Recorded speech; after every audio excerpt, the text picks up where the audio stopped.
और कैसे कैसे पापाचारियों ने शिव पुराण का आश्रय लेकर के अपनी मुक्ति सुनिश्चित की।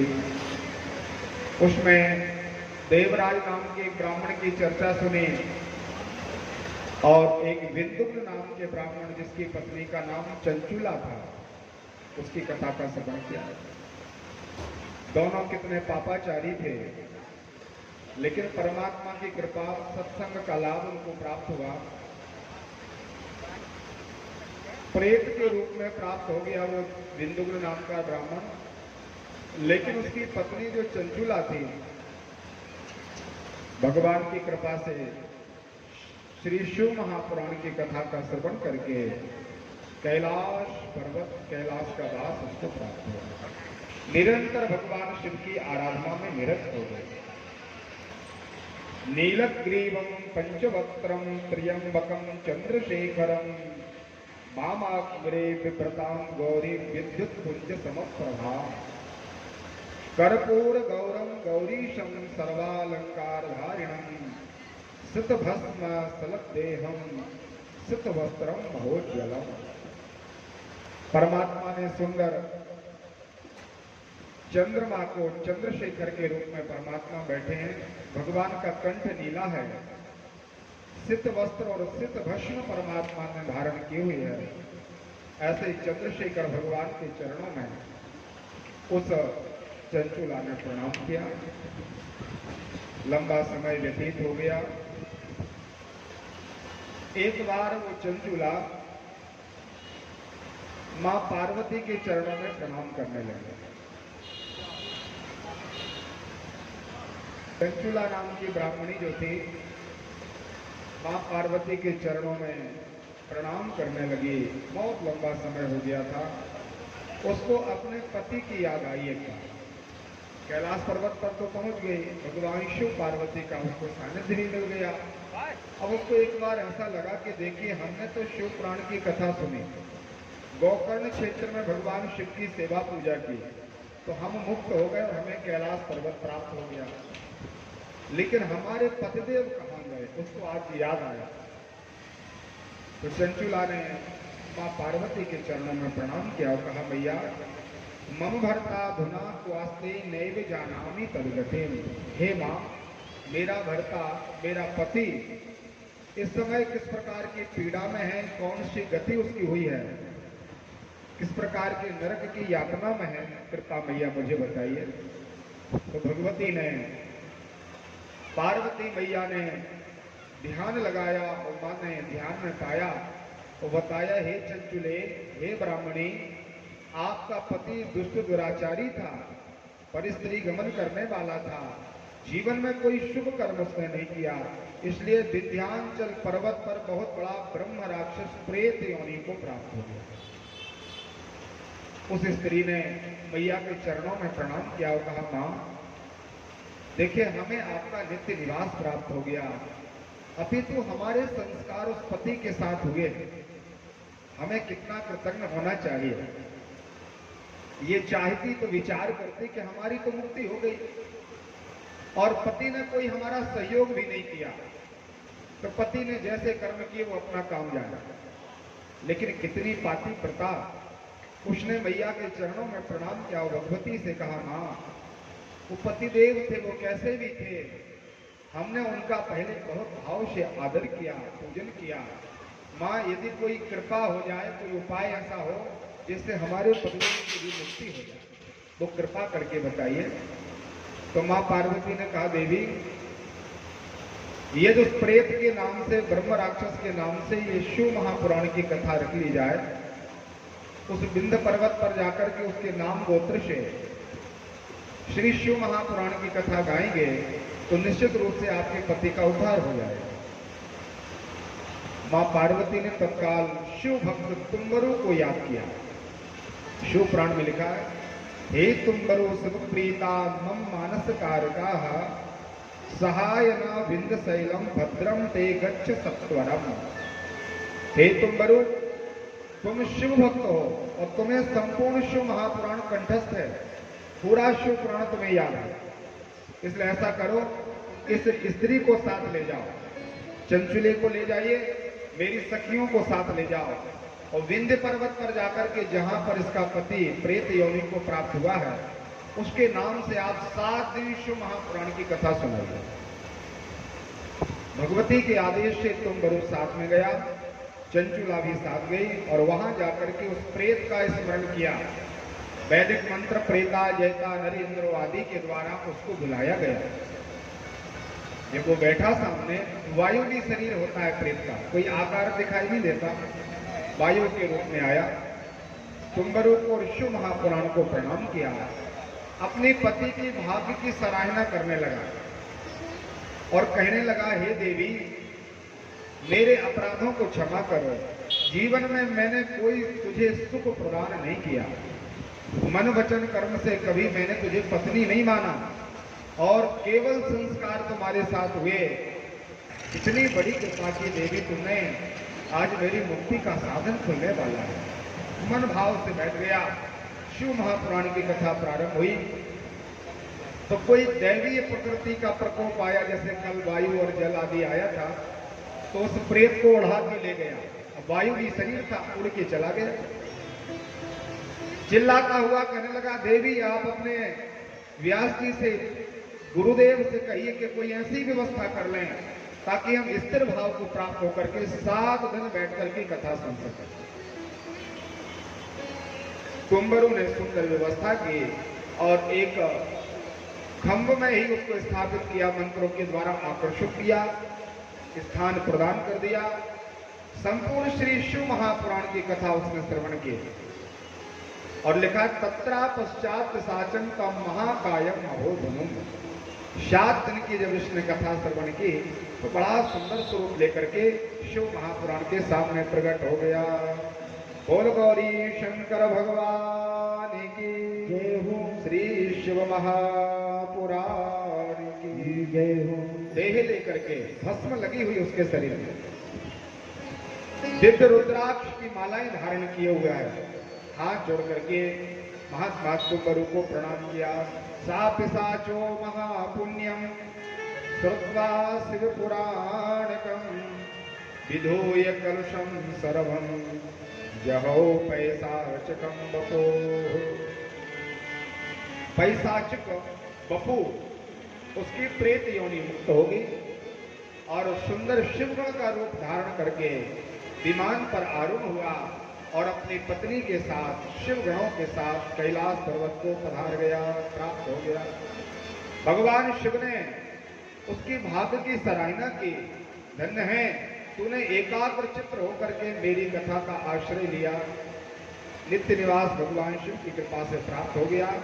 तस्मन् लोके परानंदे घन ज्योतिष शाश्वते लब्धा शिव निवाचलम। यहाँ लिखा अचलम, उसको ऐसा शिववास प्राप्त नहीं हुआ कि फिर से जन्म लेना पड़े। अचलम, कभी वहां से लौटना नहीं है, किसी माँ के गर्भ में उसको अब नहीं आना। दोनों परमात्मा की कृपा से मुक्त हो गए। शिवा शिव परमानंदम निर्मलम भक्तिवर्धनम। भगवान शिव और शिवा माँ पार्वती के चरणों में उसकी अनन्य भक्ति हुई और भगवान के पार्षदों में उसको स्थान प्राप्त हो गया। लिखा है कि यदि अपन इस कथा को श्रवण करें, ये कथाएं क्यों बनाई गई हैं, इनसे 2 चीजों का लाभ होता है। सबसे बड़ा लाभ तो ये है कि जैसे इन लोगों ने कोई कुकर्म पाप आदि कर्म किए वो अपन न करें, और दूसरा यदि ज्ञान जानते हुए या अज्ञानता में कोई अपराध पाप हो जाता है तो उसके प्रायश्चित के लिए जैसा इन लोगों ने साधन किया है वैसा हमें भी साधन करना चाहिए। कपड़े को पहनते समय कई प्रकार के उसमें अपशिष्ट पदार्थ मल आदि लग जाते हैं, मैल लग जाता है, तो उसको अपन क्या करते हैं, धोते हैं, साफ करते हैं। इसी तरह मानव जीवन रूपी ये जो देह है, ये शरीर है, ये एक वस्त्र है। गीता में लिखा है, वासांस जीर्णानि यथा विहाय। तो इस शरीर रूपी वस्त्र में जब कोई पाप रूपी मैल लगता है तो हमें सत्संग रूपी साधन से साफ करना चाहिए। इन लोगों ने क्या किया, इतना पाप करते करते श्री शिव महापुराण का सत्संग का आश्रय लिया, मुक्त हो गए। एक तो निजध्यासन, इस कथा का हमारे जीवन में हमें अभ्यास करना चाहिए। और यदि ये भी ना हो तो लिखा केवल कथा का श्रवण हम कर लें। या यदम पुण्यात भक्त्यात कीर्त एवा समाहिताः, समाहित मन से एकाग्र चित्र होकर के इस कथा का केवल श्रवण कर लें तो सा भुक्त्या विपुलान भोगा अंते मुक्ति मापुनियात्। पहले तो वो संसार के दुर्लभ भोग प्राप्त करता है और अंत में भगवान की कृपा से अंते मुक्ति मापुनियात्, अंत में भगवान की कृपा से मुक्ति को प्राप्त हो जाता है। ये शिव महापुराण के महात्मा का दर्शन स्कंद पुराण से बताया। श्री सूत जी महाराज को प्रणाम किया और कहा, गुरुजी महाराज कथा सुनने की विधि बता दीजिए, कैसे कथा सुनना चाहिए। आप लोग बहुत सावधानी से सुनना।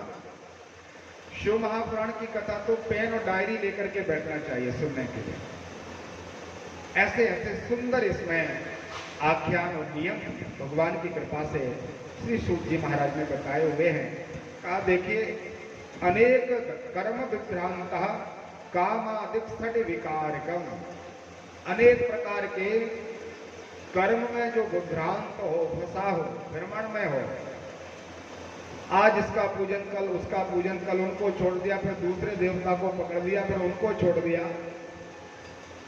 ऐसे जो धर्म भ्रष्ट हैं या कर्म में फंसे हुए हैं, जो संशयग्रस्त हैं, तथा कामारी जो 6 प्रकार के कर्म में विकारों से युक्त हैं, स्त्रीण पाखंडवादी, जो स्त्री के वश में रहते हैं, जो पाखंडी हैं, भक्ता श्रोता न पुण्य भाव, ऐसा कोई कथा सुनाने वाला हो इन पापों से युक्त, या ऐसा कोई कथा सुनने वाला वक्ता हो या श्रोता कोई भी हो, ऐसे विकारों से युक्त होगा तो उसको शिव महापुराण की कथा का फल प्राप्त नहीं होगा। लिखा हुआ श्रीमद् शिव महापुराणाख्या प्रत्यक्षम महेश्वरः, शिव महापुराण साक्षात भगवान शिव का स्वरूप है। इनमें भगवान शिव विराजे हुए हैं। पुंसाम दीक्षा विहीनांश नाधिकारम कथा श्रवे, लिखा हुआ है कि यदि आपने दीक्षा नहीं ली तो आप कथा सुनने के अधिकारी नहीं हैं। पुंसाम दीक्षा विहीनांश, बिना दीक्षा के कथा नहीं सुनना चाहिए। इसलिए आप लोग अभी से नमः शिवाय मंत्र मन में बोलते रहो। ये मंत्र ही दीक्षा है, भगवान का नाम ही दीक्षा है, परमात्मा का नाम ही शरणागति है। अनेक प्रकार के नियम बताए हुए हैं वक्ता और श्रोता के लिए। एकाहारी होकर के या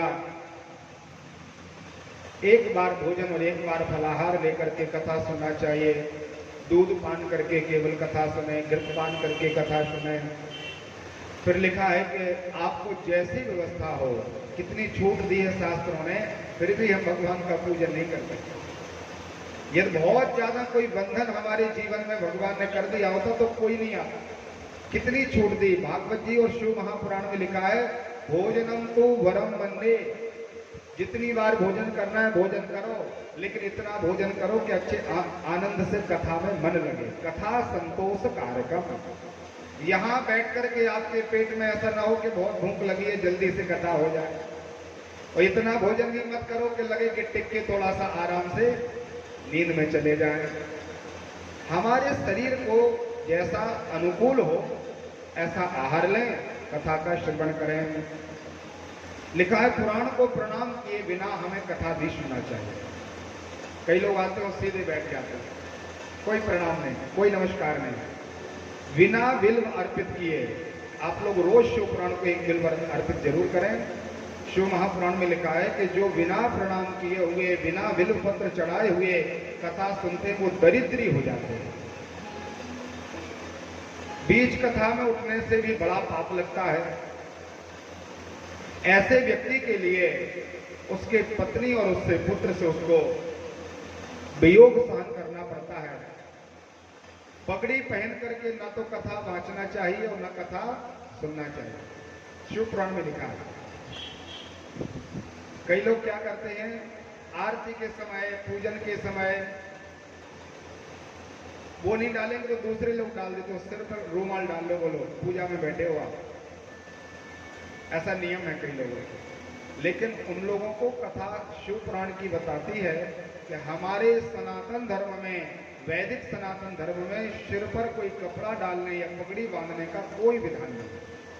जैसे आपने ये उत्तरी वस्त्र धारण किया है, ये बाएं कंधे पर जो एक गमछा डाला जाता है ना, ये उत्तरीय वस्त्र है, इसके बिना पूजा अधूरी है।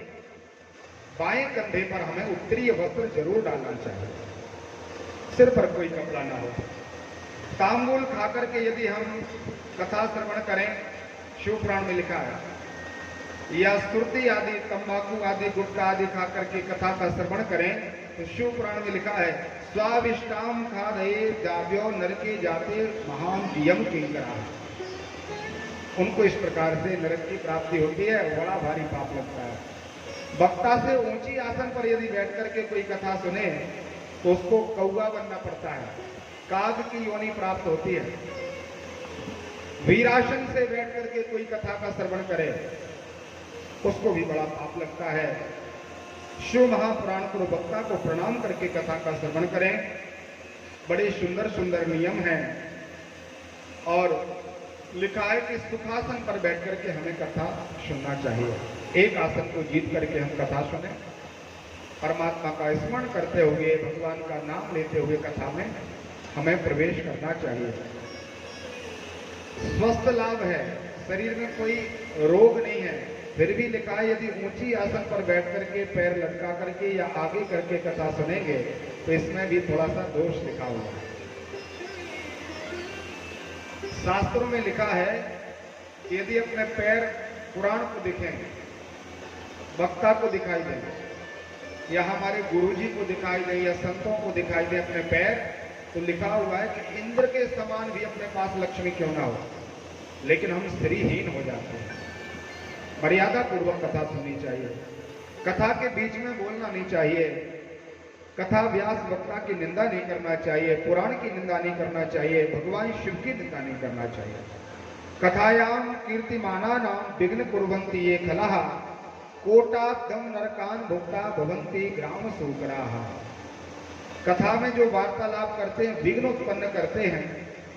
कई लोग होते हैं, कई प्रकार के व्यक्ति, उनको कथा अच्छी नहीं लगती, भगवान का भजन अच्छा नहीं लगता, परमात्मा का नाम यदि कोई सुन रहा हो या गा रहा हो तो उसमें विघ्न करते हैं व्यक्ति, और कहते हैं महाराज ये सब बंद करो। ऐसे व्यक्तियों को शिव पुराण में लिखा है भोक्ता भवन्ति ग्राम सूकराः। अनेक प्रकार के नरकों में जाने के बाद उनको ग्राम सूकर बनना पड़ता है। इसलिए बड़े भाव से हम कथा सुने। शिव महापुराण का वाचन महात्मा श्री सूत जी ने ये महात्मा का दर्शन किया। शौनक ऋषि ने प्रणाम किया। ये जन्म भाजा खलु जीव लोके ये वही सदा ध्यान रता शिवस्य वाणी गुणांतोति कथां सुनोति श्रोतद्वयं ते भव मुक्तिरन्ति। कहा महाराज हम लोग भाग्यशाली हैं जो आपकी वाणी का हमें आश्रय प्राप्त हो रहा है। अब आप हमें भगवान शिव की शिव महापुराण की कथा सुनाइए। अभी तक तो ये महिमा थी, अब आइए हम शिव महापुराण में प्रवेश करें। पहली संहिता में प्रवेश करें, पहले अध्याय के पहले श्लोक को प्रणाम करें। सब लोग हाथ जोड़ दीजिए, भगवान शिव को प्रणाम करें। आद्यांत मंगल मजात समान भाव मार्यम कमी समजरा मरमात्मदेवम् पंचाननं प्रबल पंच विनोदशीलम् संभावये मनसि संकरमं विकेशम्। जो परमात्मा आदि मध्य और अंत से रहित हैं, जिनके आदि का पता नहीं, मध्य का पता नहीं, जिनके अंत का कोई ज्ञान नहीं है, जो समान भाव में परमात्मा विराजते हैं, जो ईशान है, जो 5 सिरों से युक्त पंचानन भगवान शिव हैं, जो पंच प्रपंच को अपने हृदय में धारण करते। संसार जो दिखाई दे रहा है ये प्रलय की अग्नि में भगवान शिव अपने उदर में धारण करते हैं। ऐसे भगवान शिव और मां पार्वती को हम सब बारंबार प्रणाम करते हैं। बोली गौरी शंकर भगवान की जय हो। अब भगवान सूत जी महाराज कहते हैं शिव महापुराण की कथा का उद्गम कहाँ हुआ है? एक बार समस्त प्रकार के महात्मा लोग, देवता, ब्रह्मादिक, मनीषी, भगवान नारायण सब इकट्ठे होकर के कहां पहुंचे? प्रयाग के भूमि में, त्रिवेणी तीर्थराज प्रयाग का आगमन हुआ उन सबका। धर्म क्षेत्रे महाक्षेत्रे गंगा कालंदी संगमे, जहां भगवती गंगा और यमुना का संगम है, ऐसे धर्म क्षेत्र में आकर के सबने बड़ा सुंदर यज्ञ का आयोजन किया, भगवान का पूजन प्रारंभ किया। प्रयागे परमे पुण्य ब्रह्म लोकस्व वर्मणि, बड़ा पुण्य क्षेत्र प्रयाग है। वहां आकर के महात्माओं ने प्रणाम किया और एक सिद्धांत निष्पन्न करने का भाव निवेदित किया, विचार किया कि इस घोर कलिकाल में हमें ऐसा कौन सा कार्य करना चाहिए जिससे हम कलयुग के दोषों से बच सकें और परमात्मा की शीघ्रता से कृपा हो। अनेक प्रकार के महात्मा लोग थे। कहा लघु पायेन एसाम भवते सद्यो अघनासनम, कोई बहुत छोटा सा उपाय बताना, लघु हल्का सा उपाय, जिस उपाय को कर करके हम सभी प्रकार के पापों से मुक्त हो जाएं। सर्व सिद्धांत स्वयं ही कृपया तब बदाधुना, जो सभी प्रकार के सिद्धांतों से सर्वश्रेष्ठ हो। वेदांत सार्व सर्वस्वम पुराणम शैव उत्तमम, वेद वेदांतों के सार से युक्त जो हो, वेदों का जो सार हो, तो भगवान शिव की चर्चा हमें सुनाएं। तब महात्मा बड़े प्रसन्न हुए और सनक सनंदन सनातन सनत कुमार, चार भाई हैं, ये ब्रह्मा जी के बेटे हैं और ब्रह्मा जी की प्रकृति में सबसे पहले इनका जन्म हुआ है। चार बेटे, जन्म से लेकर आज तक जब चर्चा होती है उनकी अवस्था 5 वर्ष की बताई जाती है। ऊर्ध्वरेता है, अखंड ब्रह्मचारी है और उनका जीवन कथा मात्रेक जीवनम, उनका जीवन केवल कथा है, उनको श्रोता की भी आवश्यकता नहीं है। 4 लोग हैं, उन 4 भाइयों में से एक भैया ऊपर बैठ करके कथा सुनाता है और 3 नीचे बैठ जाते हैं। और जब जो कथा सुनाने वाला थक जाता है तो सुनाने वाला सुनने लगता है और सुनने वाला ऊपर आकर के कथा सुनाने लगता है। जीवन केवल उनका कथा है, केवल सत्संग है।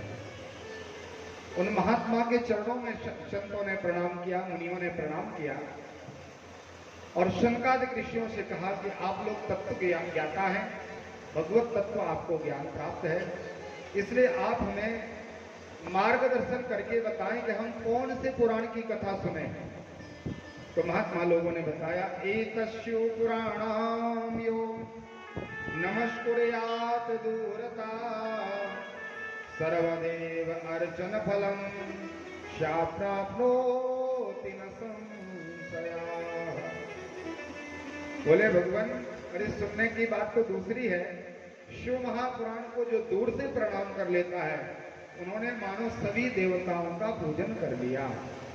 सद्य इसमें संशय नहीं है, इसलिए आप लोग बहुत आनंद से भगवान शिव के चरणों में प्रणाम करके शिव महापुराण की कथा सुने।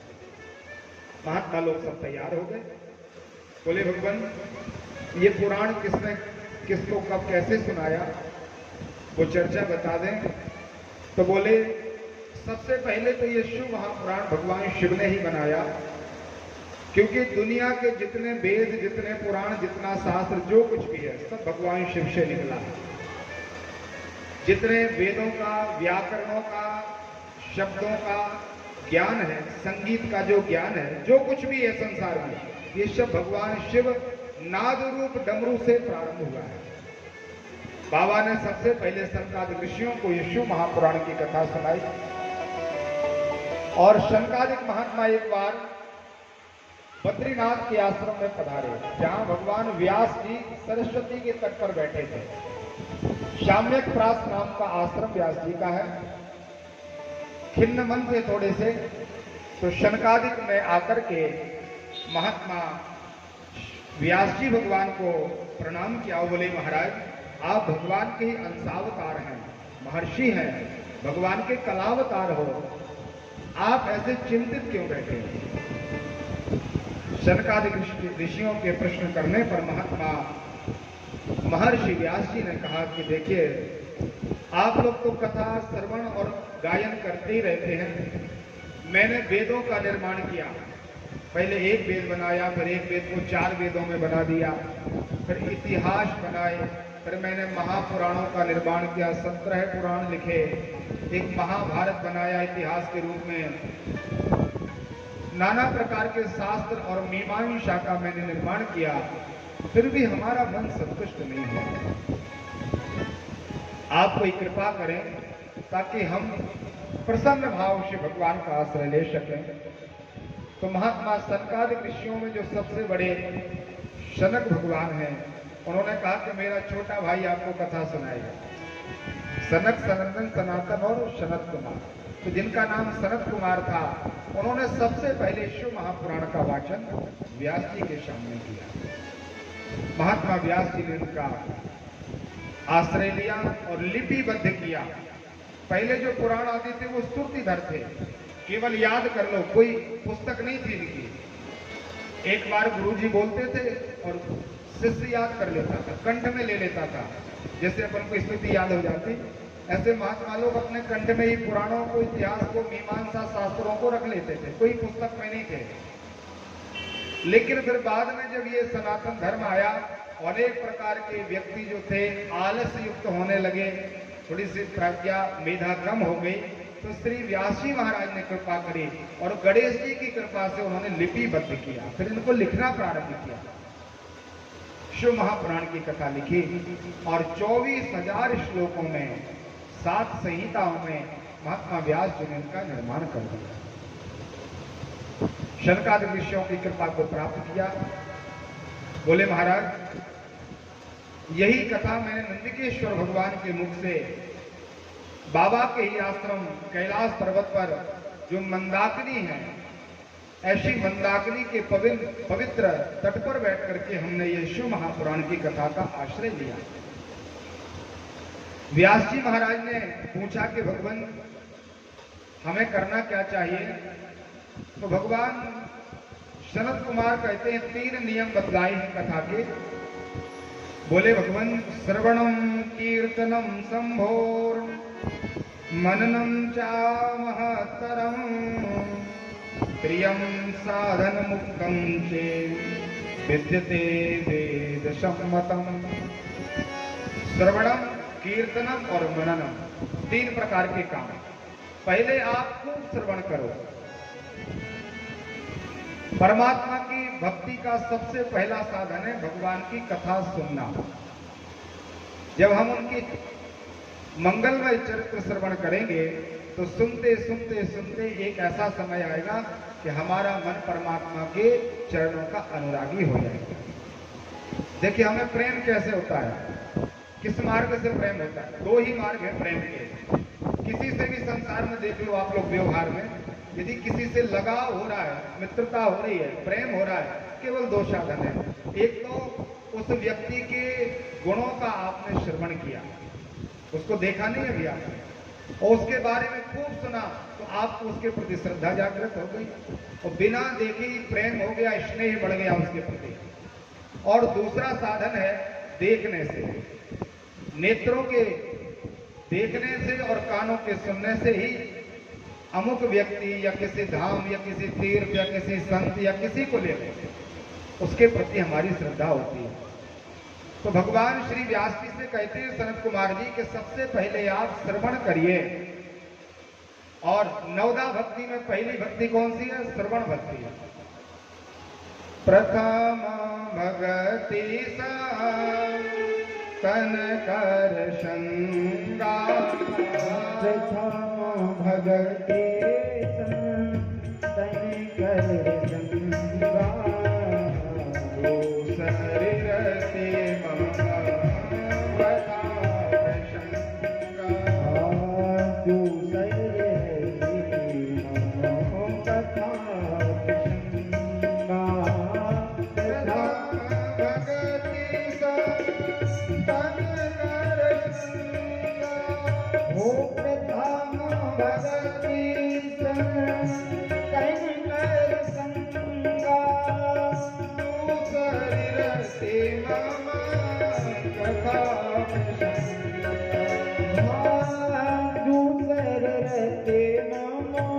कथा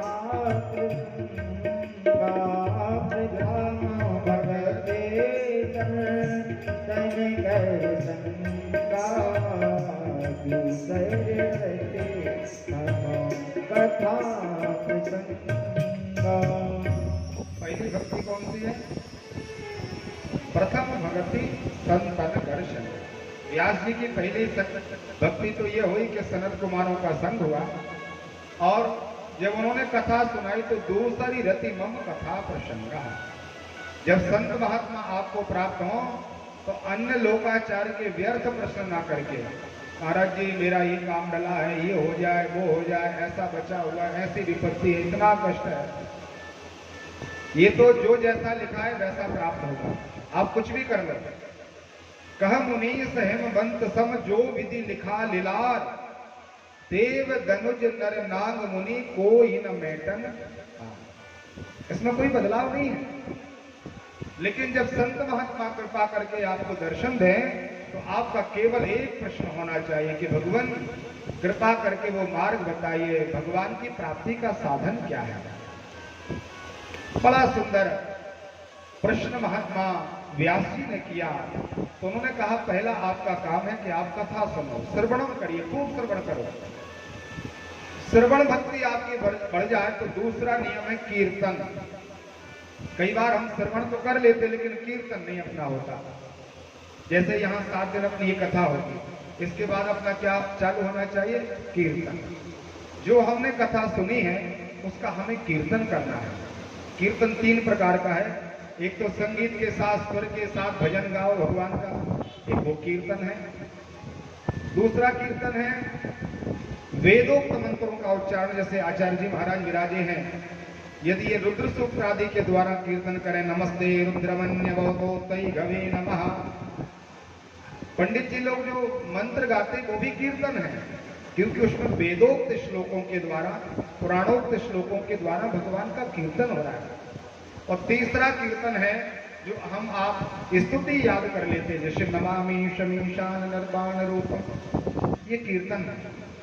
खूब श्लोकों के द्वारा, श्लोक नहीं आता तो स्तुतियों के द्वारा, स्तुति नहीं आती तो भगवान के नाम के द्वारा, और वो भी नहीं आता तो जो 7 दिन हम यहाँ कथा सुनेंगे उसका खूब मन में कीर्तन करो, और फिर मनन करिए, मन में विचार करिए कि मैंने क्या क्या सुना।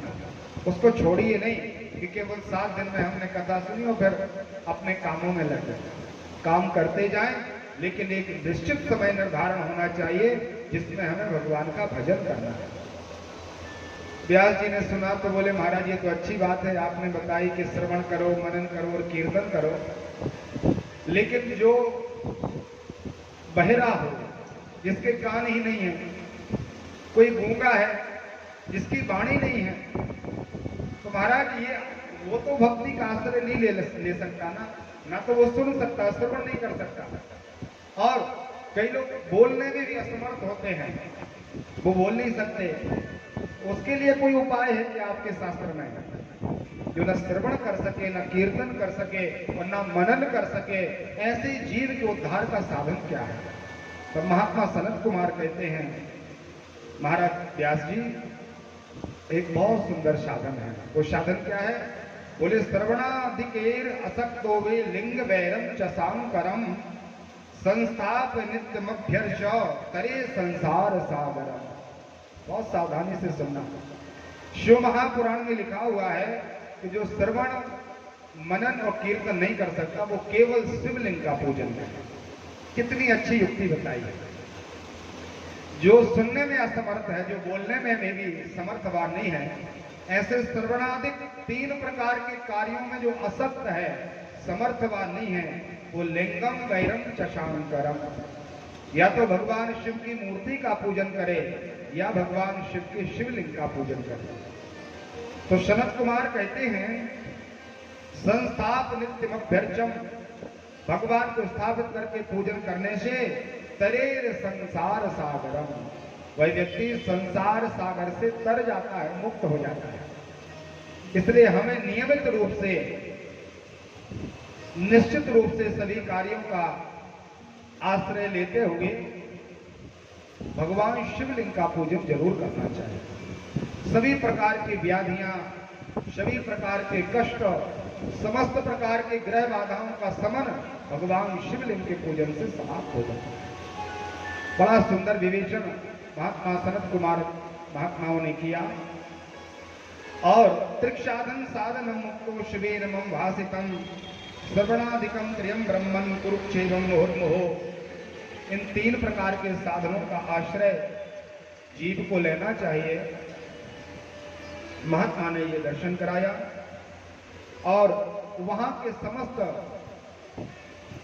आचार्यगण महात्मा लोग प्रयाग की भूमि से ये दिव्य शिव महापुराण का आश्रय लेकर के अपने अपने स्थान को पधारे। बोले शिव महापुराण की जय हो। श्री गौरी शंकर भगवान की जय हो। भगवान शिव के अनन्य भक्त और परम विद्वान आचार्य जी का आगमन हुआ है। शिव महापुराण की कथा में शिव जी के ही भक्त और शिव जी की कथा, ये बड़ा सुंदर संयोग। बोल शंकर भगवान की जय हो। सब देवता अपने अपने स्थान के लिए चले गए।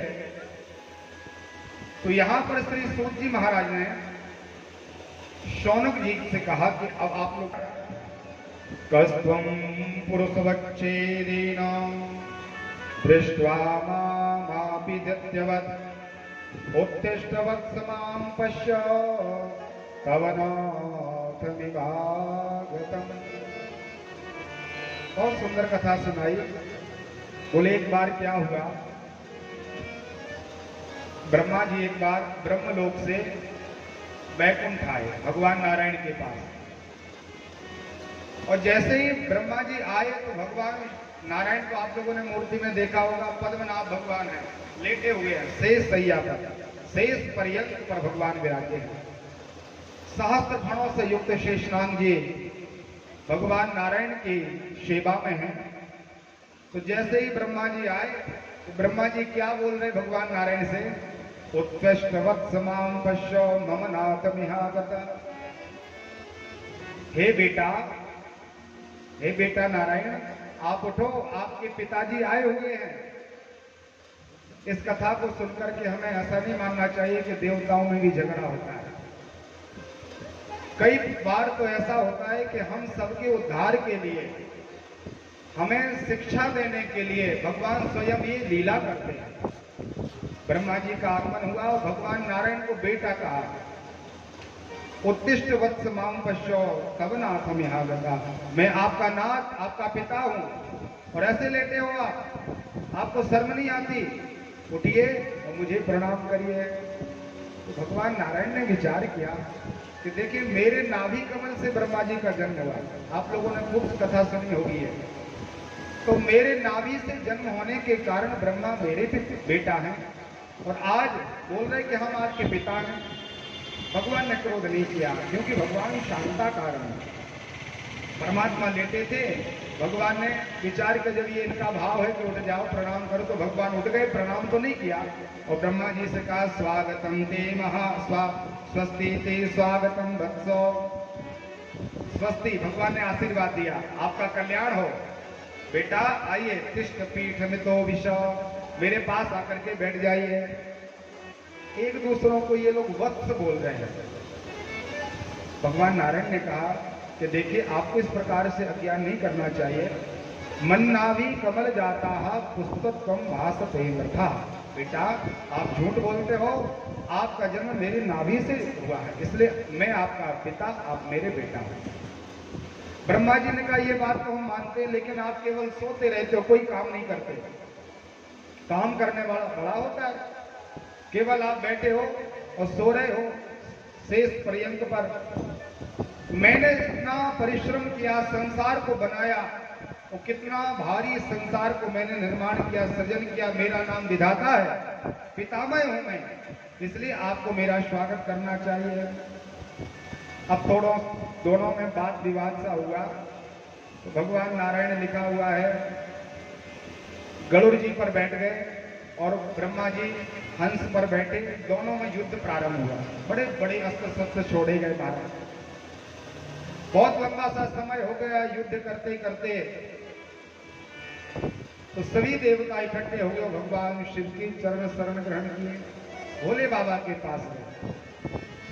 हे प्रभु, हे आशुतोष, हे अवघड़दानी, हे भोलेनाथ, कृपा कीजिए, यदि ब्रह्मा विष्णु जैसे पहुंचे हुए ईश्वर आपस में बैर करके लड़ने लग जाएं तो इस संसार का तुम्हारा प्रलय हो जाएगा, सभी प्रकार की सृष्टि समाप्त हो जाएगी। आप कोई कृपा करो। तो बड़ा भारी युद्ध चल रहा था वहां पर, दोनों तरफ से बड़े बड़े अस्त्र शस्त्र बरसाए जा रहे थे। ब्रह्मा और भगवान नारायण के बीच में भगवान शिव ने विचार किया, ऊपर से देख रहे थे तो नीचे क्या हो रहा है, ब्रह्मा जी और नारायण दोनों युद्ध कर रहे हैं। तो भगवान शिव ने विचार किया कि इसी स्वरूप में जाएंगे तो ये दोनों हमें प्रणाम करेंगे और इनका जो अभिमान है वो नष्ट नहीं होगा, इसलिए इनके अभिमान को, गर्व को नष्ट करना है। तो भोले बाबा ने क्या किया, महानल स्तंभ विभीषणा कृतिबद्धवो तन्मध्ये तले यश्याम जायो निष्कला। महाअग्नि के रूप में, प्रज्वाल अग्नि के रूप में, अग्नि स्तंभ के रूप में भगवान प्रथम बार एक शिवलिंग के रूप में प्रकट हो गए। बोलिए लिंगराज महादेव की जय हो। ब्रह्मा जी और विष्णु जी के बीच में लिंग के रूप में भगवान शिव का प्राकट्य हो गया। पहली बार शिवलिंग आया है। और कैसे शिवलिंग है, अनिल अग्नि के रूप में, दधकती हुई अंगार के रूप में भगवान शिव। उस तरफ ब्रह्मा जी, इस तरफ शिव, भगवान नारायण। दोनों ने देखा कि ये क्या हो गया, तो इनका क्रोध दोनों का शांत हो गया और अपने अस्त्र शस्त्र उन्होंने अलग कर दिए। दोनों वार्तालाप करने लगे कि देखो अपने युद्ध के बीच में आखिर ये कौन से देवता ने अपना इतना स्वरूप धारण किया। तो भगवान नारायण सबसे बड़े शिव भक्त हैं। विष्णु भगवान ने ध्यान लगाया और ध्यान में पाया ये तो भोले बाबा हैं, तो शिवलिंग के लिए भगवान नारायण ने प्रणाम किया। ब्रह्मा जी को नहीं बताया और अरुणाचलेश्वर भगवान शिव को प्रणाम करके ब्रह्मा जी से कहा, बेटा हम दोनों की लड़ाई कभी पूरी होने वाली नहीं है, लेकिन एक बहुत अच्छी युक्ति आई है। ये जो बहुत बड़ा अरुणाचल, एक अग्नि का बहुत बड़ा स्तंभ है, ऐसा करो इसका अपन आदि अंत देखो। जो जितने जल्दी अंत या आदि देख करके लौट आएगा वो बड़ा है और जो बाद में आएगा वो छोटा है, वो हार जाएगा, उसको पराजित होना पड़ेगा। ब्रह्मा जी ने कहा ये अच्छा है, हमारे पास तो हंस है। तो ब्रह्मा जी ने हंस का ही रूप धारण किया और नारायण से कहा कि आप नीचे जाओ, मैं ऊपर जाता हूं। तो हंस का रूप लेकर के ब्रह्मा जी ऊपर उड़ने लगे और भगवान नारायण ने विष्णु शुकर वरेणी नाम, भगवान नारायण ने शुकर वराह बपू धारण किया और उसी स्तंभ के नीचे तरफ गए। शिव महापुराण में लिखा हुआ है, बहुत लंबा समय हो गया, गणना नहीं है कि कितना समय हो गया ब्रह्मा जी को उड़ते उड़ते और भगवान नारायण को नीचे जाते जाते।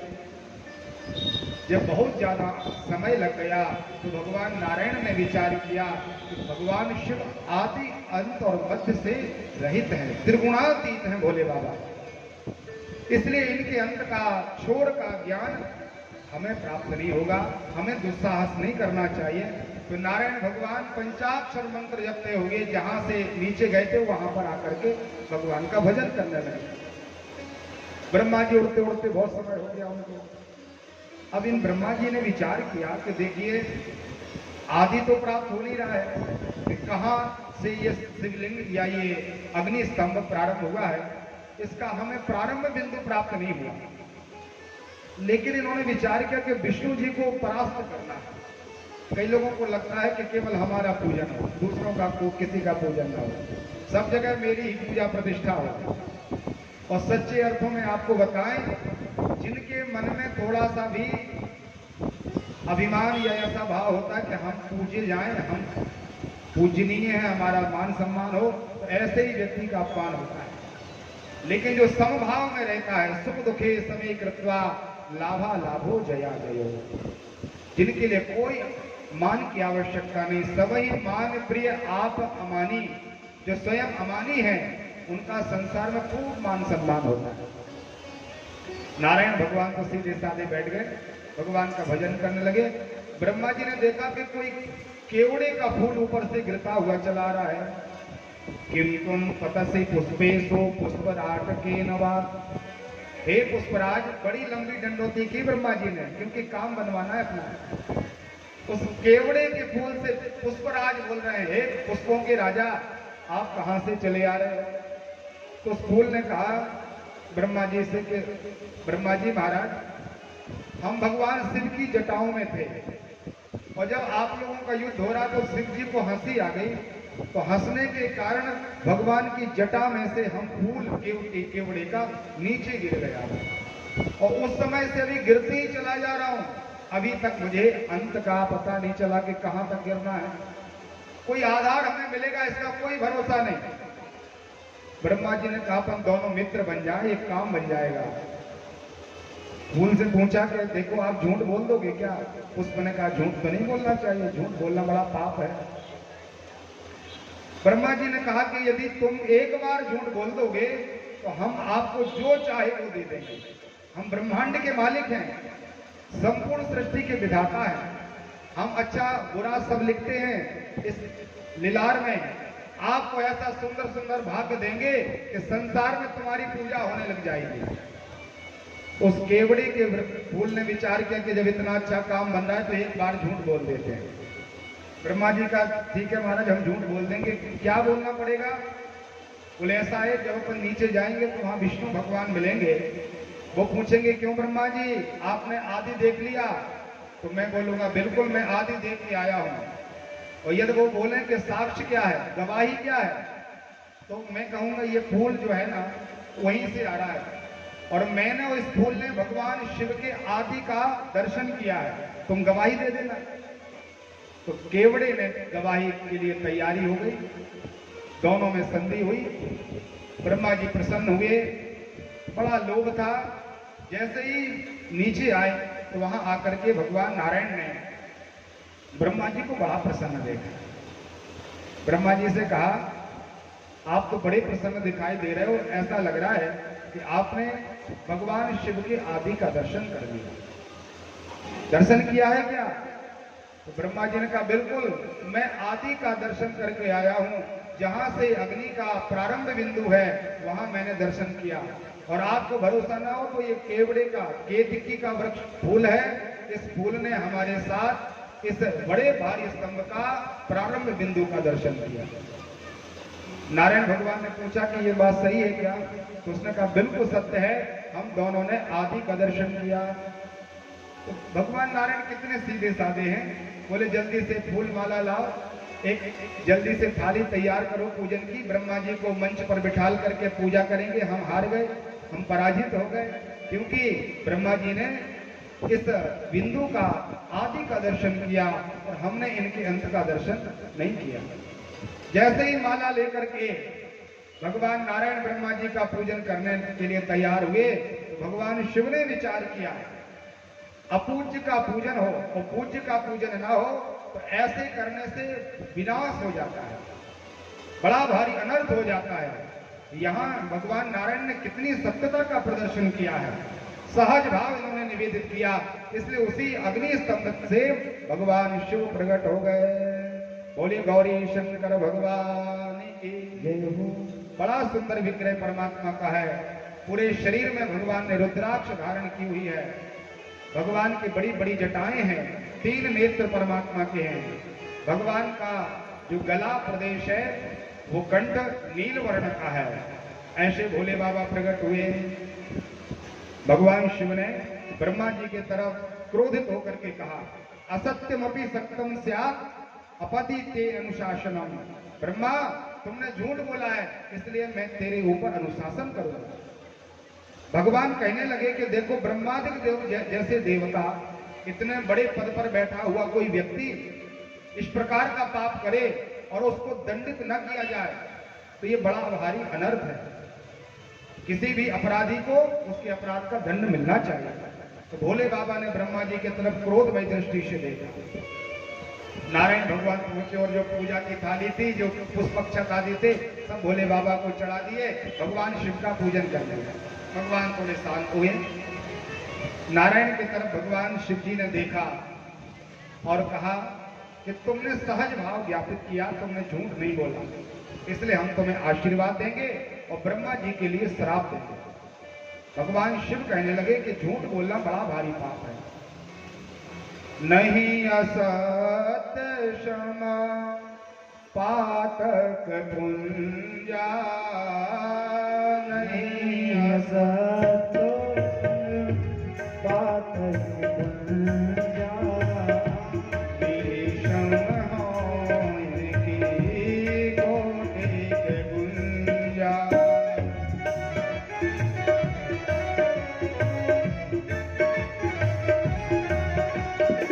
धर्म न दोषर सत्य समाना, अधर्म न दूसर सातो समान, धर्म न दोषर सत्य समाना, हो धर्म न दूसर सातो समाना, पुराणे बखाना, धर्म न दूसर सत्य समाना, धर्म न दूसर सत्य समाना, आगम निगम पुराणे बखाना, आगम निगम पुराणे बखाना। शिव जी ने कहा नहीं असत्य सम पातक पुंजा। बहुत सावधानी से सुनना, झूठ के बराबर इस संसार में कोई पाप नहीं है। सबसे बड़ा झूठ पापों का राजा है। गोस्वामी तुलसीदास जी कहते हैं गिरी सम होय की कोटिक गुंजा। गुंजा जो गुंची होती ना छोटी सी, एक रेत के कण के बराबर, वो कभी सुमेरु पर्वत की बराबरी नहीं कर सकता। लाखों करोड़ों भी इकट्ठे हो जाए अपने समाज को बुला के, फिर भी वो पर्वत नहीं बन सकते हैं। इसी तरह हजारों प्रकार के पाप एक तरफ और झूठ बोलना एक तरफ। और आजकल व्यक्ति केवल झूठ ही झूठ बोल रहा है महाराज, रात दिन बिना कारण के। कोई बहुत लाभ नहीं है, फिर भी झूठ का एक स्वभाव बन गया है। धर्म न दूसर सत्य समाना। सत्य केवल धर्म है, धर्म ही परमात्मा है और सत्य ही गोविंद है, सत्य ही भगवान शिव है। खल दंड करम नहीं तोरा। तूने जो अपराध किया कि तुझे दंड नहीं देंगे तो भ्रष्ट हो या स्तुति मार्ग मोरा। हमारा मार्ग अनुशासन का जो है, हम दंड देने के अधिकारी हैं। हमारा विभाग ही संहार का है। इसलिए भोले बाबा ने कहा ब्रह्मा तुमने ये अच्छा नहीं किया। इस प्रकार से तुम्हारे मुख ने जो झूठ बोला है, पहले ब्रह्मा जी के 5 सिर थे, शिव जी के समान पंचानन। 5 सिर भगवान भोले बाबा के, तो ब्रह्मा जी के भी 5 सिर। लेकिन जिस मुख ने झूठ बोला था, भगवान शिव ने कहा अब ये मुख तेरा बचेगा नहीं। तत्काल परमात्मा के भ्रूभाग से दोनों नेत्रों के बीच से एक काले काले रूप में स्वयं रुद्र का ही अंश भैरव बाबा के रूप में परमात्मा प्रकट हो गए। बोले काल भैरव भगवान की जय हो। भोले बाबा को प्रणाम किया काल भैरव बाबा ने और शिव जी से कहा महाराज आदेश करो क्या करना है। तो शिव पुराण में लिखा है कि भैरव के लिए सावई गृही तवई करेण केशम। भगवान शिव ने कहा कि ये तलवार ले लो और ब्रह्मा जी की अच्छे से पूजा कर लो। तलवार से कोई पूजा होती है क्या? भोले बाबा का आदेश मान करके भैरव को पता चल गया कि पूजा भी कई प्रकार की होती है। लाठी से भी पूजा होती है, धनुष बाण से भी पूजा। भोले बाबा बोल रहे तलवार से पूजा करना है। तो जो 5वां सिर था, शिव पुराण में लिखा है काल भैरव ने बाल पकड़ी ब्रह्मा जी के और 5वां सिर जो था उसी तलवार से पूरा कर दिया। बोल शंकर भगवान की जय हो। तत्पंचमं द्रप्त मसत्य भासमान चित्वा निरांशस्त निहंत मुध्यमा। असत्य भाषण करने वाला वो 5वां सिर काल भैरव ने ब्रह्मा जी का अलग कर दिया। भगवान शिव ने नारायण की तरफ देखा और भगवान नारायण से कहने लगे नातस्ते सत्कृतिम लोकी भूयात् स्थान उपवादिकम। इस ब्रह्मा के लिए अपने पूजा की बड़ी प्रशंसा और बड़ी लालसा थी। आज के बाद कोई भी अनुष्ठान पूजा की होगी, कहीं पर भी ब्रह्मा जी का पूजन नहीं होगा। कोई मंदिर नहीं, कोई मूर्ति नहीं, कोई किसी प्रकार का विधान नहीं। वो हे नारायण, हाथ जोड़ के शिव जी बोल रहे हैं, हे नारायण, आपने इतना सुंदर यहाँ सत्य का आश्रय लिया है, इसलिए हमसे भी ज्यादा तुम्हारा संसार में यश कीर्ति वैभव पूजन प्रारंभ होगा। परम ददाति मे तत्व ग्रहणम दुर्लभम परम, परम दुर्लभ आश्रय भगवान नारायण को दिया। उसका अनेकों नामों से आपकी खूब पूजा हो।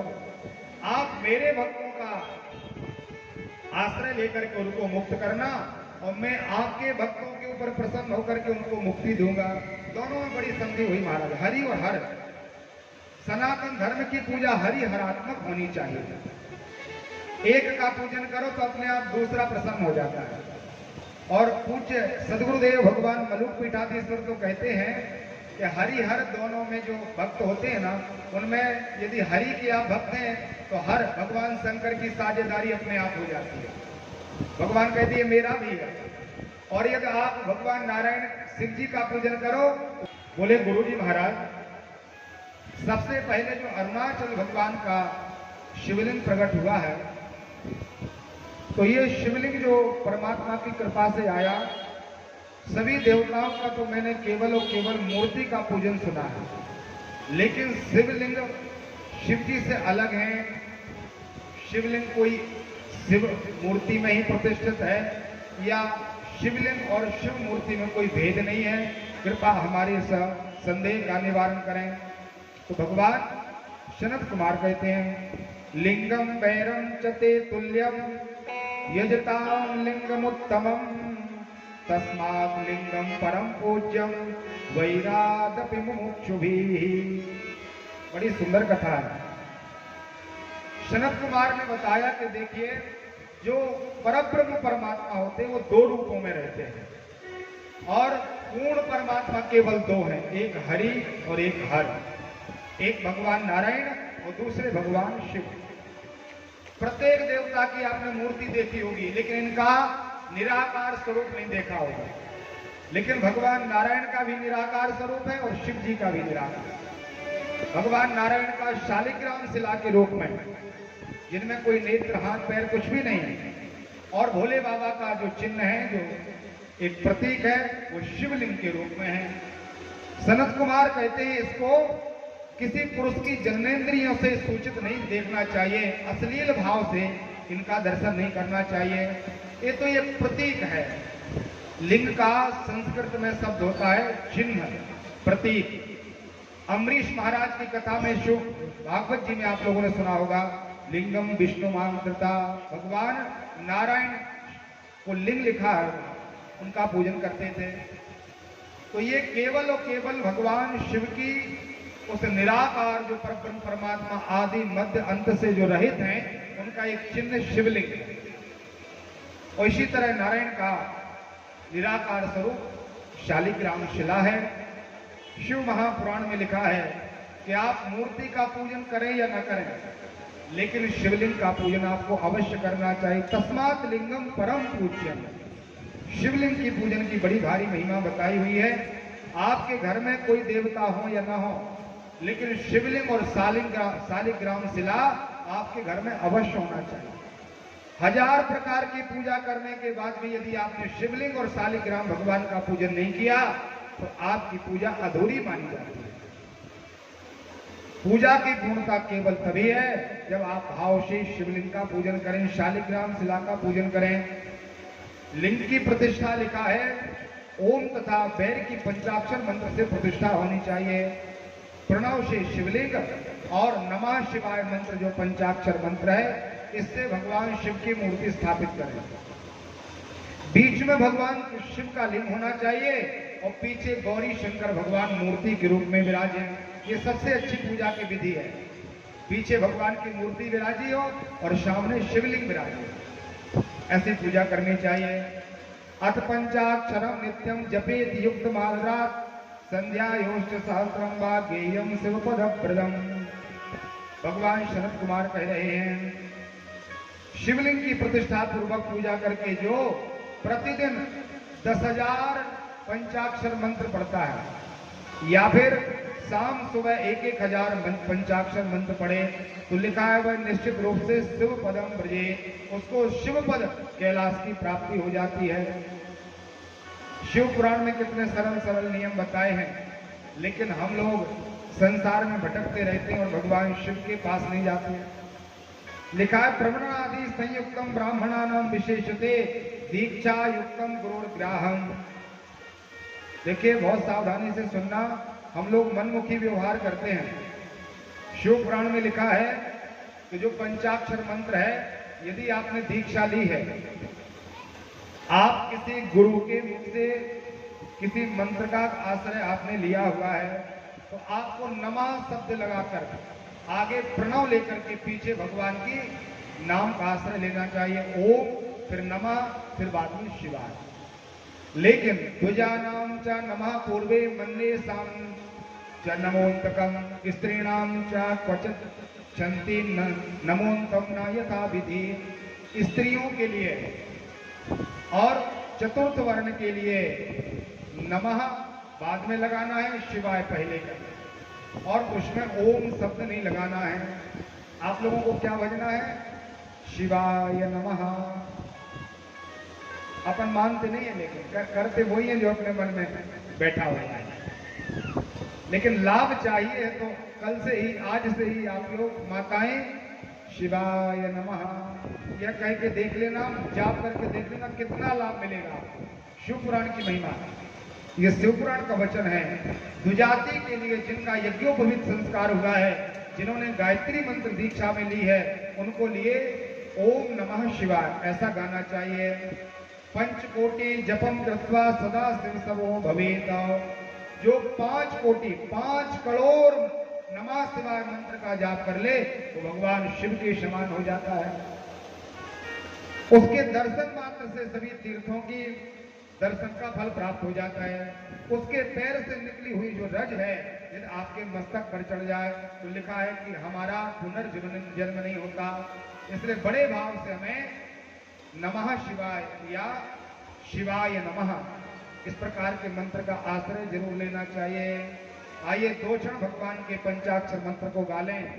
जैसे भगवान शिव का द्वादशाक्षर मंत्र है ओम नमो भगवते वासुदेवाय, इसी तरह भगवान शिव का ये बीज मंत्र है। बोल शंकर भगवान की जय हो। तेरा पल पल बीता जाए, मुख से जप ले नमः शिवाय। हो तेरा पल पल बीता जाए, मुख से बस ले नमः शिवाय। तेरा पल पल बीता जाए, मुख से जप ले नमः शिवाय। तेरा पल पल बीता जाए, मुख से बस ले नमः शिवाय। ओम नमः शिवाय, ओम नमः शिवाय। ओम नमः शिवाय, ओम नमः शिवाय। ओम पल बीता जाए, मुख से जप ले नमः शिवाय। ओ तेरा पल पल बीता जाए, मुख से बस ले ताली से गाते साथ प्रेम से गाइए।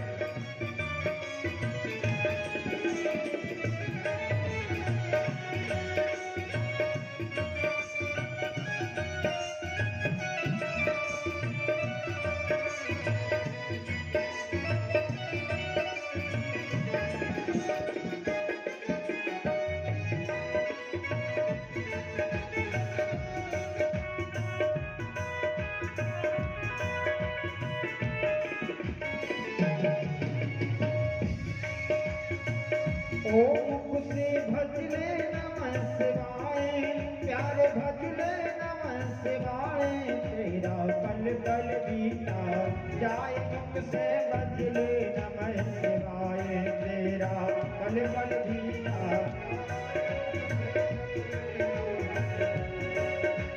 शिव शिव तुम हृदय से बोलो, मन मंदिर का पर्दा खोलो। शिव शिव बड़ा सुंदर भाव सुन गाइए।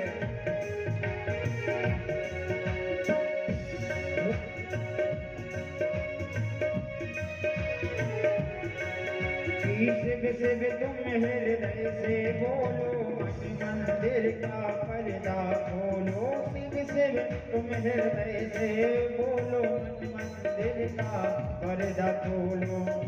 ओ अवसर, हाँ अवसर ऐसा न खानी जाए, अवसर ऐसा न खानी जाए, मुख से बजले नमः शिवाय। तेरा पल पल बीता जाए, मुख से बजले नमः शिवाय। ओम नमः शिवाय, ओम नमः शिवाय, ओम नमः शिवाय, ओम नमः शिवाय।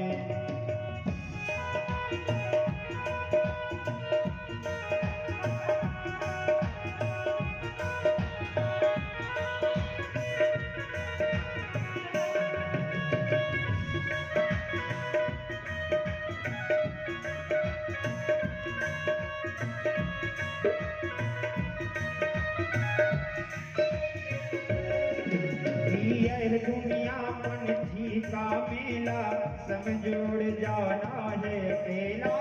यह दुनिया पंछी का मेला, समझोड़ जाना है अकेला।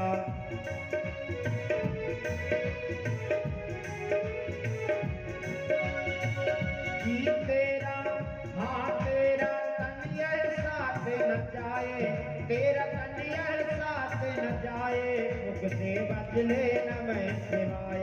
तेरा कन्या साथ न जाए, मुख से बजले नमः शिवाय। ओम नमः शिवाय, ओम नमः शिवाय, ओम नमः शिवाय, ओम नमः शिवाय। तेरा पल पल बीता जाए, मुख से जप ले नमः शिवाय। तेरा पल पल बीता जाए, मुख से जप ले नमः शिवाय।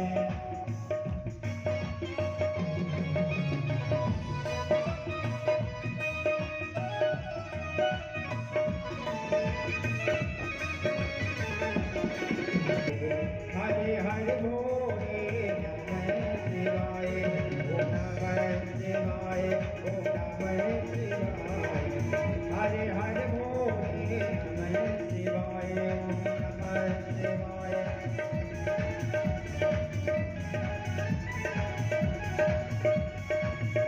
ओम नमः शिवाय, ओम नमः शिवाय। हरे हरे भोले नमः शिवाय, ओम नमः शिवाय, ओम नमः शिवाय। हरे हरे भोले नमः शिवाय, ओम नमः शिवाय, ओम नमः शिवाय। हरे हरे भोले नमः शिवाय, ओम नमः शिवाय, ओम नमः शिवाय। हरे हरे भोले नमः शिवाय, हरे हरे भोले नमः। बोल शंकर भगवान की जय हो, शिव महापुराण की जय हो। नमः पार्वती पते पते हर हर महादेव। पंचाक्षर मंत्र और प्रणाम मंत्र की बड़ी भारी महिमा शिव महापुराण में लिखी हुई है। विद्येश्वर संहिता के इस प्रकरण में महात्मा श्री शरद कुमार जी शिव क्षेत्र की महिमा का दर्शन करा रहे हैं। भगवान शिव का लिंग जहां जहां स्थापित हुआ है और गंगा मैया जहां जहां से निकली हैं, वो पूरा क्षेत्र शिव क्षेत्र कहलाता है। और ऐसे शिव क्षेत्र में भगवान का पूजन, अनुष्ठान, जाप और श्राद्ध आदि कर्म यदि किए जाएं तो अक्षय फल प्रदान करने वाले हैं। दाहम दसाहम मास्यम वा सपिंडीकरणम तु वा सर्व पाप विनिर्मुक्ता सत्या शिव पदम लभेत। बहुत सावधानी से सुनना। पितरों की प्रसन्नता के लिए गंगा मैया के तट पर या शिव क्षेत्र में, काशी में, रामेश्वरम में, केदारनाथ में, जहां जहां शिवलिंग स्थापित हैं स्वयंभू, ऐसे क्षेत्रों में लिखा है मासिक पिंडदान, या वहां पर जाकर के दाह संस्कार कर दिया जाए, या सपिंडीकरण किया जाए, या कोई भी श्राद्ध कर्म पिंडदान आदि वहां ऐसे शिव क्षेत्र में किया जाए तो लिखा सर्व पाप विमुक्ता, अपने पूर्वज सभी प्रकार के पापों से मुक्त होकर के सद्या शिव फलम लवे, भगवान शिव का पद उनको प्राप्त होता है। वो सीधे कैलाश पर्वत चले जाते हैं। शिव जी के क्षेत्र में हमें वास करना चाहिए, बड़ी भारी महिमा लिखा है। ऐसा नहीं कि केवल दर्शन करके चले आओ, कुछ नहीं तो एक रात्रि तो वहां पर विश्राम करना चाहिए। शिव पुराण में लिखा है सप्तरात्रम पंचरात्रकम त्रिरात्रमेक रात्रम वा शिव क्षेत्रे बसे जीवा क्रमा शिव पदम लवे। 7 रात्रि कम से कम हमें किसी भी शिव क्षेत्र में व्यतीत करना चाहिए। बड़े भाव से व्रत पूर्वक भगवान का नाम लेते हुए उनका दर्शन करें, गंगा मैया में स्नान करें और वहां वास करें। तो केवल 7 दिन का वास हमारा ये सुनिश्चित कर देता है कि अब हमें शिव जी का पद निश्चित रूप से प्राप्त होगा। 7 दिन नहीं रुक सकते तो 5 रात्रि ही रुक जाएं, वो भी संभव ना हो तो 3 रात्रि, और ये भी ना हो पाए तो मेघ रात्र, केवल 1 रात्रि ही भगवान शिव क्षेत्र में वास किया जाए। बड़ा सुंदर आख्यान भगवान सनत कुमार कहते हैं, पृथ्वी 500 कोटि विस्तीर्णम, ये पृथ्वी 5 करोड़ योजन विस्तार से युक्त है। और इसमें जो नदियां हैं जहां जहां भगवान शिव का वास है वो सब शिव क्षेत्र के रूप में है। गंगायाम माघ मासे तो तथा कुंभगते रवौ श्राद्धं वा पिंडदानं वा तिलोदकमदामथा पिबा वंशद्वयं पितॄणां च कुलकोटि उद्धरं विदुः। विचार की कौन कौन से शिव का, यदि आप त्रेता युग में हैं तो उस समय स्वर्ण के शिवलिंग की पूजन की महिमा बताइए। त्रेता युग के बाद द्वापर के समय में पारद शिवलिंग, पारदेश्वर महादेव का पूजन करें। लेकिन पार्थिवंतु कलयुगे, कलयुग में केवल मिट्टी के शिवलिंग को बनाए और षोडशोपचार पूजन, राजोपचार पूजन, आवाहन से लेकर के विसर्जन पर्यंत पूजन करें तो लिखा बड़ी भगवान शिव की कृपा हो जाती है। तथा सर्वेषु लिंगेषु पार्थिवम श्रेष्ठ मुच्यते, सभी प्रकार के शिवलिंगों में पार्थिव शिवलिंग की बड़ी भारी महिमा है।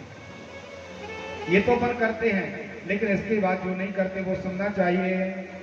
लिखा है विप्रो गौरा स्मृता श्रवणा बाहुजे पीत वर्ण का वैश्ये कृष्णा पाद जाते यद्व्याह यत्र या भवे। ब्राह्मणों को श्वेत मिट्टी से शिवलिंग बनाना चाहिए, सफेद मिट्टी के शिवलिंग बनाना चाहिए। यदि कोई क्षत्रिय यजमान है तो उसके लिए लाल मिट्टी का शिवलिंग निर्माण करना चाहिए। वैश्यों के लिए पीत वर्ण की मिट्टी और चतुर्थ वर्ण के व्यक्तियों के लिए काली मिट्टी के शिवलिंग का निर्माण होता है। अपने यहाँ प्रायः काली मिट्टी ही प्राप्त होती है, अन्य क्षेत्रों में कई जगह पीली भी है, लाल भी है, लेकिन हमारे यहाँ एक सफेद मिट्टी भी होती है, छुई कहते हैं जिसको आप लोग, वो श्वेत मृत्तिका है। थोड़े से भी बनाए लेकिन श्वेत मृत्तिका का सिद्ध मुहूर्त में थोड़ा शिवलिंग पूजन करके अनंत पुण्य का आश्रय हम प्राप्त कर सकते हैं। सभी प्रकार के व्यक्तियों को मनोकामना परक शिव पुराण में शिवलिंग की पूजन की महिमा बताई है। किसको क्या चाहिए, कितने शिवलिंग का पूजन करें। धन चाहिए तो रोज 1 वर्ष तक 500 शिवलिंग बनाए। जिनके यहाँ बेटा नहीं है वो 1500 शिवलिंग वर्ष पर्यंत बना करके पूजन करें। मोक्ष चाहिए तो एक बार प्रारंभ करके 1 करोड़ तक शिवलिंग बनाए, आपका संकल्प पूरा होगा, मोक्ष होगा। भूमि की याचना के लिए 1100 शिवलिंग के निर्माण का आश्रय। यदि शिव कृपा चाहिए तो 3000 रोज शिवलिंग बनाए 1 वर्ष पर्यंत, ऐसी महिमा लिखी हुई है। बोलिए शिवलिंग भगवान की। अब जो अपने अंदर संदेह रहते हैं उसकी कथा शिव पुराण में आई है। कई लोग कहते हैं महाराज शिव जी का जल पीना चाहिए, शिव जी का भोजन भजन, उनका जो अपन अभिषेक करते हैं उनका प्रसाद लेना चाहिए या नहीं। उनके लिए कथा बड़ी सुंदर है, हमारे संदेहों का निवारण करने वाली कथा है। बोले शिव महापुराण की जय हो। शिव भक्ता शुचि शुद्धा सत प्रति दृढ़ निश्चयाः भक्षयेन शिव नैवेद्यम त्यजेत ग्राह्य भावना। जो भगवान हरि और हर का भक्त है, ऐसे भक्त के लिए जैसे ही शिव जी का नैवेद्य दिखाई दे तो अग्राह्य भावना, त्यागने की भावना का त्याग करके भगवान शिव के नैवेद्य का भक्षण करना चाहिए। दृष्टवापि शिव नैवेद्यम यान्ति पापानि दूरतः। शिव जी को लगा हुआ जो भोग है, उस भोग को केवल अपन देखने लिखा है, तो उस भोग को देखने मात्र से, नैवेद्य का दर्शन करने मात्र से यान्ति पापानि दूरितः, हमारे शरीर में विद्यमान सभी प्रकार के जो पाप हैं वो दूर चले जाते हैं दर्शन मात्र में। भुक्ते तो शिव नैवेद्यम पुण्या न्यायास्ति कोटिशाः। और जो शिव नैवेद्य का भक्षण करते हैं उन्हें कोटि गुना पुण्य फल प्राप्त होता है। भक्षते शिव नैवेद्यम शिव सायुज्यमाप्नुयात्। शिव जी का भोग ग्रहण करने से भगवान शिव का इस सानिध्य हमें प्राप्त हो जाता है। देखो कई बार अपन अपमान कर देते हैं, कोई अपन को भोग दे, अपन कहते हैं थोड़ा रख दीजिए पंडित जी, बाद में ले लेंगे, या स्वयं ले लेते हैं फिर रख देते हैं, कई बार भूल जाते हैं वो भोजन, वो भोग का तिरस्कार कर देते हैं। आगतम शिव नैवेद्यम गृहीत्वा शिरसा मुदा। जिस अवस्था में आप हैं, जिस प्रकार से आप खड़े हैं, बैठे हैं, जो भी अवस्था है, आपके हाथ में नैवेद्य आया, तत्काल आपको ग्रहण करना चाहिए। विलंबे पाप संबंधो भवते ही मानवे। विलंब होने से पाप लगने लग जाता है। अब कौन कौन सा नैवेद्य लेना चाहिए, ऐसा लिखा है शिव पुराण में कि जहां चंड का अधिकार है, जिन शिवलिंगों में एक चंड है भगवान शिव के गांव, तो हर समय भगवान शिव के पास रहते हैं सेवा में, उनके लिए भगवान ने कहा कि हमारे पास जो भी सामग्री आए तुम ग्रहण करते रहना, इसी से तुम्हारा शरीर पुष्ट होगा। तो लिखा हुआ है कि जहां जिस शिवलिंग पर चंड का अधिकार है, ऐसे शिवलिंग का हमें किसी भी प्रकार से स्पर्श किया हुआ नैवेद्य या जल नहीं लेना चाहिए।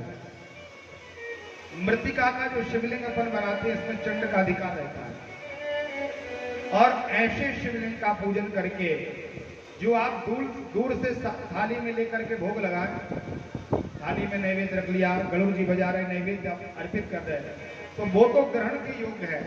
लेकिन शिवलिंग को जो जो स्पर्श कर दिया आपने, फल चढ़ा दिया, कोई मिष्ठान चढ़ा दिया, तो शिवलिंग को स्पर्श किया हुआ वो वाला पदार्थ हमें ग्रहण नहीं करना चाहिए, क्योंकि उस पर पूरा अधिकार केवल चंड का है। वो जल भी ना पिए।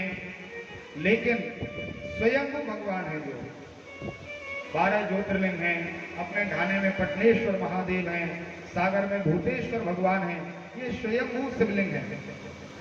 रस से बने हुए शिवलिंग, नर्मदेश्वर शिवलिंग, स्फटिक शिवलिंग, कोई रत्न से निर्माण किए गए शिवलिंग, और शालिग्राम शिला से बने हुए शिवलिंग, किसी संतों के हाथों से बनाए गए जो शिवलिंग हैं और उनको स्थापित किया गया है, उनका खूब जलपान करना चाहिए।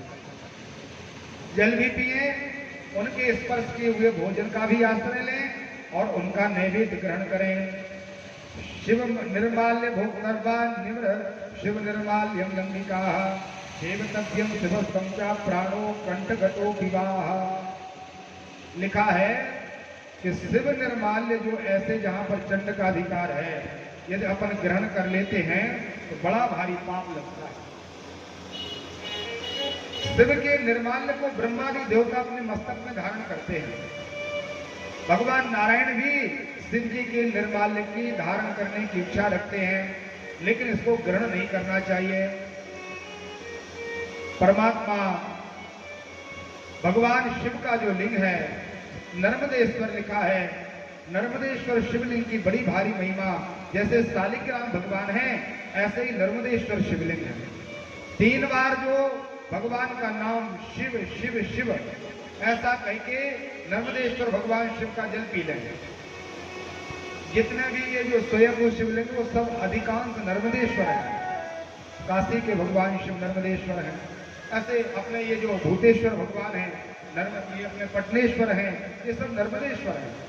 ऐसे शिवलिंग का यदि अपन अभिषेक के बाद जलपान कर लें, 3 बार जल पिए, तो लिखा कायिक वाचक मानसिक तीनों प्रकार के पाप हमारे समाप्त हो जाते हैं। बड़ा सुंदर भगवान शिव के पूजन और उनके निर्माल्य का आश्रय भगवान ने दिया है। आजकल व्यक्ति क्या करते हैं, कई लोग करने लगे हैं, बिल्वपत्र आदि चढ़ाते हैं और लाते और स्वयं पाते हैं। तो हमने तो महाराज इसमें अभी ऐसा नहीं पढ़ा। वो शिव निर्माल्य है और निर्माल्य को खूब नमस्कार करो, उसको प्रणाम करो, सिर से लगाओ और निर्माल्य से अपने शरीर का अभिषेक करो। लेकिन भक्षण का नियम यहाँ शिव पुराण में कहीं पर नहीं लिखा। पुण्य तीर्थानि यावन्ति लोकेषु प्रथमान्यपि तानि सर्वाणि तीर्थानि बिल्वमूले वसन्ति। भगवान शिव का वास बिल्व वृक्ष के पास रहता है, नित्य निवास है भगवान शिव का। तीनों देवता बिल्व पत्र में वास करते हैं। मूले बिल्व मूले दीपमाल्या या कल्पयति शारदाः सा तत्व ज्ञान संपन्नो महेशांतर्गतो भवेत। बिल्व के वृक्ष के मूल में यदि दीपक जलाते हैं, उनकी परिक्रमा लगाएं, नमः शिवाय मंत्र गा करके प्रणाम करें, तो हम भगवान शिव का सानिध्य प्राप्त कर लेते हैं। किसी शिव भक्त के लिए एक बार आप बिल्व वृक्ष के नीचे बिठाल के भोजन करा दें, तो लिखा 1 करोड़ ब्राह्मण के भोजन का फल प्राप्त हो जाता है। एक बार बिल्व के नीचे ब्राह्मण का भोजन कराने से बिल्व मूले शिवरतम भोजयेत यस्तु भक्तिता एकम वा कोटि गुणितम तस्य पुण्यम प्रजायते। एक बार के भोजन से 1 करोड़ का भंडारे का फल प्राप्त होता है। पूजयेत बिल्व मूले यो गंध पुष्पादिभिर्नरा शिव लोकमाप्नोति संततेर्ते सुखम। जिनकी यहाँ संतान नहीं हो रही है, वो बिल्व वृक्ष के ही बिल्व मूल से शिवलिंग का निर्माण कराएं और बिल्व वृक्ष के नीचे बैठ के ही भगवान शिव का अभिषेक पूजन करें, तो निश्चित रूप से संतति प्राप्त हो जाती है, भगवान की कृपा होती है। बिना बिल्व के भगवान शिव का पूजन अधूरा है। बहुत बड़ी बात लिखी हुई है यहाँ पर 5 देवताओं की। लिखा है गणेश जी को केवल दूर्वा चढ़ा दो। बहुत सामग्री है, अच्छे से कर रहे, षोडशोपचार पूजन कर रहे, अलग बात है, उसका पुण्य तो है ही, लेकिन अभाव है आपके पास पूजन सामग्री का, तो गणपति को केवल दूर्वा अर्पित कर दो, तो षोडशोपचार पूजा पूरी होगी। भगवान नारायण शालिग्राम के लिए, नारायण के लिए, राम कृष्ण हरि के लिए आप केवल तुलसी अर्पित कर दीजिए, तो जितना लाभ तुलसी अर्पण से है उतना सैकड़ों तोला सोना चढ़ाने से भी प्राप्त नहीं होता। शिव की पूजा में बिल्व की बड़ी भारी महिमा है। बाबा को एक बिल्व अर्पित कर दो आप, तो भगवान कहते हैं कि हम उस भक्त के ऋणी हो जाते हैं। एक बेलपत्री चढ़ाने से भोले बाबा अपना खजाना खोल देते हैं। शिव जी को इस प्रकार से बिल्व चढ़ाने से बड़ी भारी महिमा, भगवान प्रसन्न होकर के उस भक्त के ऊपर कृपा करते हैं। परमात्मा कहते हैं शिव जी को बिल्व अर्पित करो, नारायण को तुलसी अर्पित करो, गणपति को दूर्वा अर्पित करिए और भगवान सूर्य के लिए आप नमस्कार कर लें। इतने में ही सूर्य प्रसन्न हो जाते हैं। नमस्कारम प्रिया सूर्य, सूर्य को नमस्कार कर लें। भगवती दुर्गा मैया को रक्त पुष्प और अनार फल विशेष प्रिय है। इन देवताओं को ये सामग्री अपन अर्पित कर दें, तो इनकी ये षोडशोपचार पूजा मानी जाती है। बोलिए शंकर भगवान की जय हो। अब बाबा विश्वनाथ जी का पूजन करने के पहले 3 योग्यताएं लिखी हैं। 3 चिन्हों से युक्त होकर के हमें भगवान शिव का पूजन करना चाहिए। एक तो हमारे ललाट पर सुंदर भस्म लगी हो, अभिषेक के पहले ललाट पर भस्म धारण करें। अपने मुख में शिव शिव ये नाम उच्चारित करें। शिव नाम मुखे यस्या सदा शिव शिवेति च पापानि न स्मरेन् एव खदिरां वर्णं यथा। लिखा है शिव जी के मंत्र का शिव शिव ये नाम यदि हम अपने मुख में धारण करें तो हमारे पाप उसी तरह समाप्त हो जाते हैं जैसे अग्नि का अंगार जब प्रज्वलित होता है तो सभी प्रकार की शीत समाप्त हो जाती है। श्री शिवाय नमस्तुभ्यम आपका मंत्र आ गया शिव महापुराण में, जो आजकल भगवान की कृपा से सबके मुख में स्थापित है। पूज्य महाराज जी श्री प्रदीप मिश्र जी महाराज की कृपा से सनातन धर्म में कितनी बड़ी शिव पूजा चल रही है। बहुत बड़ा एक अनुष्ठान उनकी कृपा से प्रारंभ है। उनको लाख बार साधुवाद धन्यवाद है। यहाँ पर शिव पुराण में लिखा है श्री शिवाय नमस्तुभ्यम मुखम व्याहरते यथा तन्मुखम पावनम तीर्थ सर्व पाप विनाशनम। लेकिन इसको मंत्र न माने, ये मंत्र नहीं है। शिव महापुराण की विद्येश्वर संहिता का ये श्लोक है जिसमें श्लोक का ये चौथाई भाग है। एक भाग है जिसमें लिखा श्री शिवाय नमस्तुभ्यम। शिव जी शिव शिव शिव शिव ऐसा आप कहिए। जो व्यक्ति अपने मुख से रात दिन निरंतर शिव शिव शिव इन दो अक्षरों से युक्त भगवान का नाम लेते हैं तो लिखा है उनका मुख वो तीर्थ बन जाता है। ऐसे व्यक्ति का दर्शन मात्र ही हमारे पापों का विनाश का कारण होता है। शिव नाम विभूतिश्च तथा रुद्राक्षेवचा एतत् त्रियम महापुण्यम त्रिवेणी सादृशम सुनतः। जिनके मुख में शिव शिव नाम है, ललाट पर जिन्होंने भस्म धारण की है और जिनके गले में रुद्राक्ष की माला है, ये तीनों त्रिवेणी है। फिर उनको प्रयाग जाने की आवश्यकता नहीं। गंगा यमुना सरस्वती ये तीनों नदियां आपके शरीर में वास करती हैं। पुटाभ्याम चारु चक्षुभ्याम पतिता जल बिंदवा तत्राक्षर बिंदवो जाता वृक्षा रुद्राक्ष संगिका। भगवान के नेत्रों से जल बिंदु गिरने से एक वृक्ष का निर्माण हुआ जिसे रुद्राक्ष का वृक्ष अपन मानते हैं। बड़ी भारी रुद्राक्ष की महिमा है। जैसे तुलसी और धात्री आंवला की महिमा है, ऐसे ही रुद्राक्ष की महिमा। धात्री फल के बराबर रुद्राक्ष बड़ा हो ऐसा शिव जी को अर्पित करें और जितना छोटा रुद्राक्ष आपको मिल जाए, यथा यथा लघुस्यातो वही तथाधिक्य फलम प्रदम। जितना छोटा रुद्राक्ष होगा उतना अधिक फल प्रदान करेगा, ऐसा लिखा हुआ है। और एक मुखी रुद्राक्ष से लेकर के 14 मुखी रुद्राक्ष तक की महिमा है। किस व्यक्ति को किस कामना से रुद्राक्ष पहनना चाहिए ये शिव पुराण में लिखा है। प्रत्येक रुद्राक्ष के धारण का मंत्र भी लिखा हुआ है और परमात्मा की प्रीति के लिए, भगवान शिव की प्रसन्नता के लिए हमें इस प्रकार से रुद्राक्ष का पूजन, धारण और अभिषेक करना चाहिए। एक संदेह कई लोगों को रहता है कि भगवान नारायण का मंत्र रुद्राक्ष से न जपें। कई लोग बोलते महाराज हम तो तुलसी से जपते हैं। दुर्गा जी का मंत्र केवल लाल चंदन रक्त चंदन की माला से जपते हैं। गणपति भगवान का स्फटिक मणि के द्वारा बनाई गई माला से जपते हैं। भगवान शिव का ही केवल रुद्राक्ष से जपना चाहिए। उनके संदेह के लिए मंत्र लिखा हुआ है। भगवान सनकादिक ऋषि कहते हैं पंचदेव प्रियश्चैव सर्वदेव प्रियस्तथा सर्व मंत्रान जपेत भक्तो रुद्राक्ष मालाय ये प्रिय।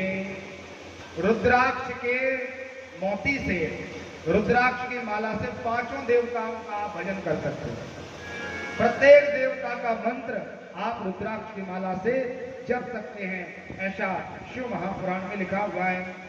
बिना भस्म त्रिपुंडेन बिना रुद्राक्ष मालया पूज्यतोपि महादेवो न अभीष्ट फलदायका।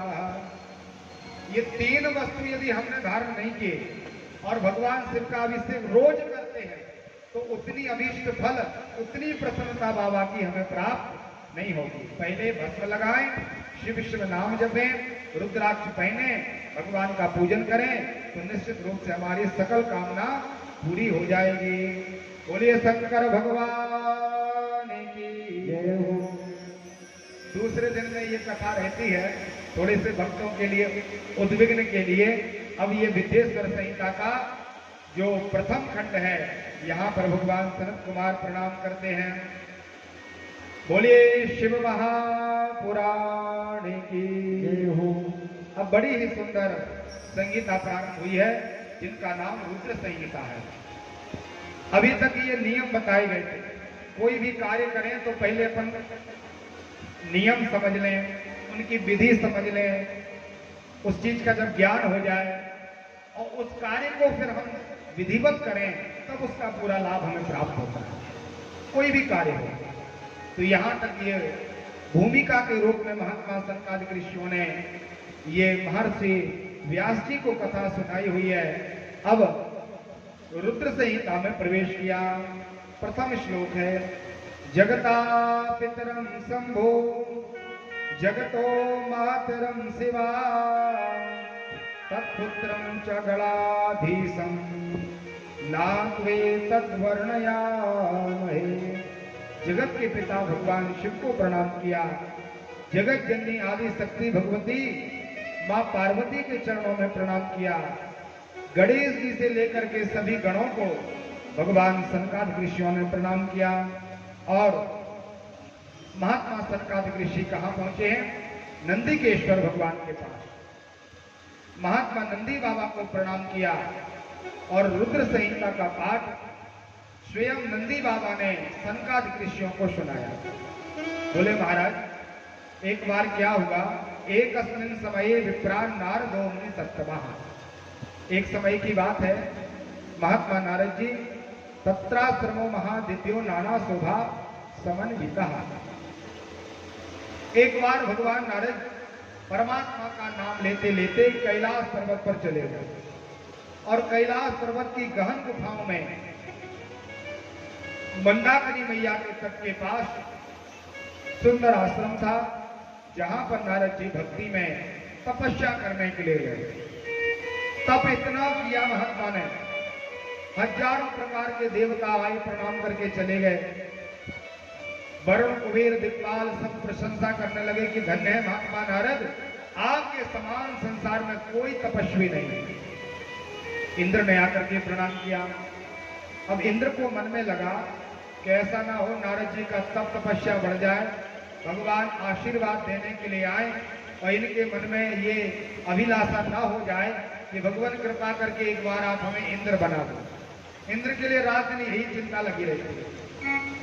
तो इन्होंने कामदेव को आदेश दिया, अप्सराओं को आदेश दिया, गंधर्वों से कहा कि सब जाकर के महात्मा नारद जी की तपस्या में विघ्न करिए, उनका तप पूरा ना हो पाए। अनेक प्रकार की अप्सराएं गई हैं। कामदेव स्वयं पुष्पक नाम का बाण लेकर के आया। हिमशैल गुहाम ही मुनिस तपश्चर्य नारदाः याश्चेन विदितो राज्यम नाम मेति विशंकिता। संकित होकर के महात्मा इंद्र ने महात्मा नारद के तप को भंग करने के लिए अपने गणों को आदेश दिया। कामदेव ने संपूर्ण प्रकार का वेग लगाया, जो इनका सामर्थ्य था पूरे सामर्थ्यानुसार कामदेव ने अपनी क्रिया दिखाई, लेकिन महात्मा नारद जी के ऊपर कोई प्रभाव नहीं चला। बहुत सावधानी से कथा सुनना। एक बार महात्मा नारद जी तपस्या में निमग्न हैं, इनको लगा कि इतना प्रभाव कामदेव का, जड़ चेतन प्रत्येक व्यक्ति काम में मोहित हो रहा है। बड़े बड़े महात्मा जो अपनी दृष्टि ब्रह्म में लगाते हैं, उनकी दृष्टि भी स्त्रियों में चली गई और हम नारद, हमारे ऊपर काम का कोई प्रभाव नहीं। सभी प्रकार के काम ने अपना प्रभाव दिखाया, लेकिन जब उसका उपाय नहीं चला तो दंडवत करने लगा। कामदेव ने नारद जी को प्रणाम किया। बोले महात्मा जी, आप तो बड़े भारी तपस्वी हो, हजारों तपस्वियों को देखा, अनंत काल तक तपस्या करते करते जो सिद्ध हो गए थे उनको भी हमने परास्त कर दिया, लेकिन आपके ऊपर हमारा प्रभाव नहीं चला। दुर्दगेया संभवी माया सर्वेशाम प्राणिनामिह भक्तम विनार्पितात्मानं तथा सम्मोहिते जगत। भगवान शिव कह रहे हैं कि जो माया है ना, वो 3 गुणों से युक्त है। देवी हेसा गुणमयी मम माया दुरतया। भगवान नारायण भी गीता में कहते हैं, ऐसी बड़ी भारी माया में मोहित होकर के नारद जी का मन भी अभिमान में अंकुरित हो गया। नारद जी ने विचार किया कि देखिए, काम कला कछु मुनि ही न व्यापी, इतनी भारी काम कला इसने प्रदर्शित की, लेकिन हमारे ऊपर इसका कोई प्रभाव नहीं चला। महात्मा नारद जी बड़े प्रसन्न हैं। आशीर्वाद दे करके महात्मा नारद सीधे भगवान शिव के पास आए। थोड़ा सा अभिमान था नारद जी को। लिखा है कि जब जब नारद जी आते थे शिव जी के पास तो रामचरित्र सुनाते थे और सुनते थे। कभी भगवान शिव जी राम जी की कथा सुनाते थे तो कभी नारद जी से सुनते थे। लेकिन आज जब नारद जी का आगमन हुआ, मार चरित्र संग करहि सुनाए, अति प्रिय जान महेश सिखाए। रामचरित्र नहीं, अब मार चरित्र सुनाया। मार कहा जाता है कामदेव को, और जो महात्मा नारद जी ने कामदेव को जीता वो पूरी घटना बड़े अभिमान के साथ भगवान शिव से निवेदित कर दी। भगवान कितने कृपालु हैं। हाथ जोड़ करके भगवान शिव कह रहे हैं, बार बार विनवहु मुनि तो ही, जिम यह कथा सुनावहु मोहि। हे नारद, मैं हाथ जोड़ करके बार बार विनय करता हूं, जो आपने हमारे सामने घटना सुनाई है, आप कृपा करके ये घटना भगवान नारायण को मत सुनाना। आप बैकुंठ नहीं जाना। बार बार भगवान कहें कि वो कथा सुनाओ, तिमी जनि हरहि सुनावहु कबहु। बार बार कहने पर भी आप चलो प्रसंग दोहरावहु कबहु। बार बार प्रसंग आए फिर भी आप उसको छोड़ देना, अलग कर देना, प्रयास करना कि ये चरित्र आप भगवान नारायण को ना सुनाएं। तो नारद जी के ऊपर भगवान की माया का प्रभाव था। आज नारद जी ने विचार किया कि देखो शिव जी हमसे जल रहे हैं, ईर्षा हो रही बाबा को, क्योंकि भगवान शिव ने कामदेव को तो जीता है, लेकिन क्रोध पर भगवान शिव ने उस समय काबू नहीं किया। क्रोध में आकर के भगवान शिव ने कामदेव को भस्मसात कर दिया। और मैंने कामदेव को भी जीत लिया, लोभ को भी जीत लिया, ईर्षा को भी जीत लिया, क्रोध जैसे पापों का भी हमने विजय प्राप्त कर लिया। तो हम तो शिव जी से भी बड़े हो गए मानो। तो नारद जी को लगा कि हम इतनी बड़ी ख्याति हमारी होने वाली है, और ये ख्याति संसार में सर्वत्र होनी चाहिए। और शिव जी देखो इस ख्याति हमारी ना बढ़ पाए, इसलिए कहते कि किसी को मत सुनाना। अब महात्मा नारद जी ने शिव जी को तो प्रणाम कर लिया, बाबा को प्रणाम करके भगवान नारद जी चले। संबोधि उपदेश हेता नहीं नारद नहीं सुहान, भरद्वाज कौतुक सुनहु हरि इच्छा बलवान। इस कथा से हमें बहुत सीख लेना है। भगवान की माया का प्रभाव देखो नारद जी के ऊपर कैसा चल रहा है। काम का कौतुक इनके ऊपर प्रभाव नहीं जमा पाया, और आज भगवान शिव को प्रणाम करके नारद जी ब्रह्मलोक चले गए। ब्रह्मा जी को अपने पिताजी को पूरी कथा सुनाई कि भगवान आपने न तो काम को जीता है और ना आपने क्रोध को जीता है। ब्रह्मा जी से कह रहे अपने पिताजी से, अभी तो ब्रह्मा जी के बेटा है महात्मा नारद जी, लेकिन भगवान की माया का प्रभाव देखो इनके ऊपर। आज अपने पिता के सामने पहुंचे, वो कहते हैं पिताजी क्षमा करना, जो काम आप नहीं कर पाए वो काम आपके बेटे ने कर दिया। आपने काम को नहीं जीता, आपने क्रोध को नहीं जीता, और हम सबको जीत करके आए हैं। आपकी ख्याति संसार में बढ़ेगी कि ब्रह्मा जी के बेटे नारद जी ने ये काम किया। बहुत सत्संग हुआ महाराज वहां पर। चलते चलते महात्मा ब्रह्मा जी ने भी समझाया कि नारद जी, ये संसार में जो भी कार्य होता है ये भगवान की इच्छा से होता है। किसी भी कार्य में हमें अपना कर्तापन का अभिमान नहीं करना चाहिए। इस संसार में यदि हम बनते हैं, पाप होता है, तो कारण केवल एक ही है, कर्तापन का अभिमान। हम कोई भी कार्य करें, ये सभी प्रकार का कार्य ऐसा विचार करें कि हम केवल निमित्त हैं, करने कराने वाला कोई दूसरा है। जिस दिन हमारा मन ऐसा हो जाएगा फिर हमें कर्म का बंधन नहीं होगा, कर्म का फल हमें प्राप्त नहीं होगा, क्योंकि हमने अभिमान पूर्वक कर्तापन में आकर के कोई कार्य नहीं किया। इसलिए नारद, आप बिल्कुल ये सब छोड़ दो, ये सब भगवान की माया है। परमात्मा ही कराते हैं, करने वाले भी वही हैं और कराने वाले भी वही हैं। नारद जी को लगा कि जहां भी जा रहे हर जगह व्यक्ति हमें समझाने लग जाता है, इतिहास सुनाने लगते हैं, अनेक प्रकार की कथा सुनाते, कोई ये नहीं कहता कि नारद जी तुमने बहुत अच्छा किया, बहुत बड़ा काम किया नारद। महात्मा नारद जी को लगा कि देखो ये संसार ऐसा ही है, दूसरों की बड़ाई देख करके जलता है, हमें तो सीधे नारायण भगवान के पास जाना चाहिए जो किसी से कोई जलन नहीं करते। तो सीधे महात्मा नारद जी परमात्मा के पास आए। एक बार कर कलवर बीना गावत हरि गुण ज्ञान प्रवीणा। ओ एक बार कर कलवर बीना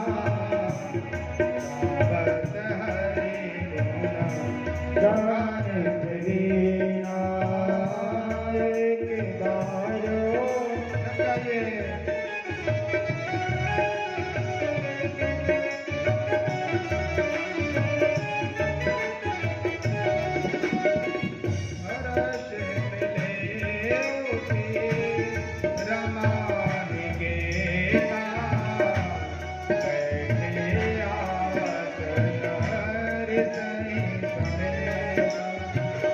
जय सिया राम जय जय सिया राम जय सिया राम जय सिया राम। बोले बिहारी चराचर राया बहुत दिनन कीन मुनि दाया।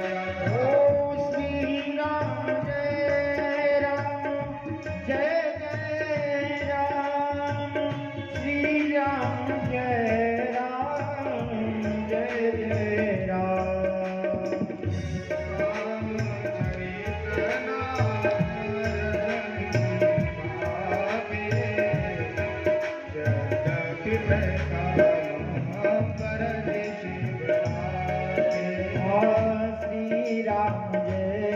जय राम जय राम श्री राम जय राम। बोलो भक्तवत्सल भगवान की जय हो। महात्मा नारद जी वीणा लेकर के सीधे बैकुंठ आए तो भगवान नारायण को देखिए, परमात्मा की विभूति। प्रभु को लगा आज तो नारद जी की इच्छा है कि हमारा खूब सम्मान होना चाहिए, तो भगवान सबकी इच्छा पूरी करते हैं नारायण। परमात्मा उठ करके दौड़े। अभी जितनी बार नारद जी आते थे भगवान अपनी सैया पर विराजे रहते, लेकिन जैसे ही नारद जी का आगमन हुआ तो हर्ष उठे, मिली रमा निकेता। परमात्मा ने कहा आइए महाराज, बहुत बहुत स्वागत है वैकुंठ में आपका, बैठिए महाराज जी, बहुत लंबा समय हो गया, आज आपने दया की है।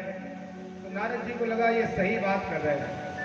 आज भगवान नारायण को पता है कि नारद जी ने काम और क्रोध को जीत लिया। देखो कितना जोरदार स्वागत किया जा रहा है।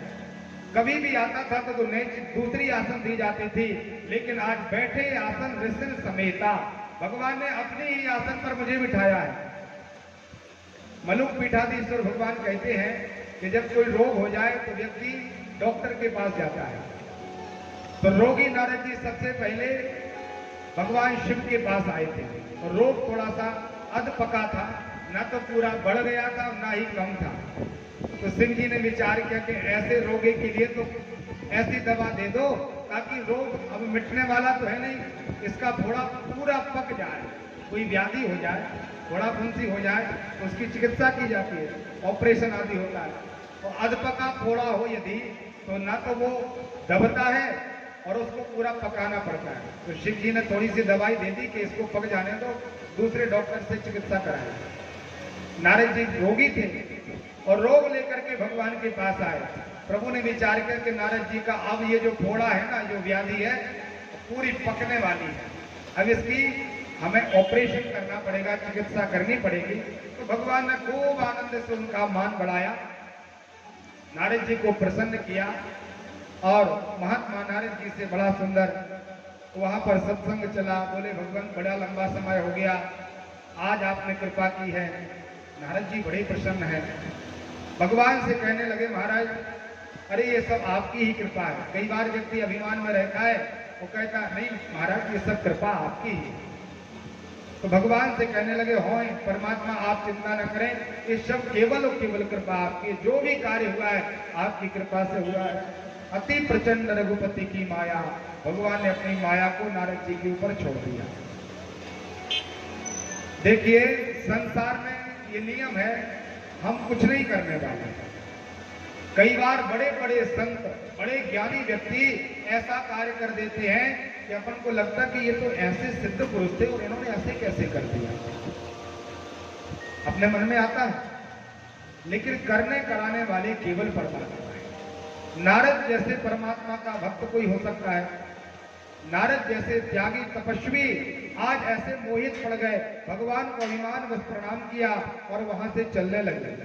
भगवान को लगा कि इनका अब कार्य पूरा करें, तो एक सुंदर नगर का निर्माण किया जहां शील निधि नाम के राजा राज्य करते हैं।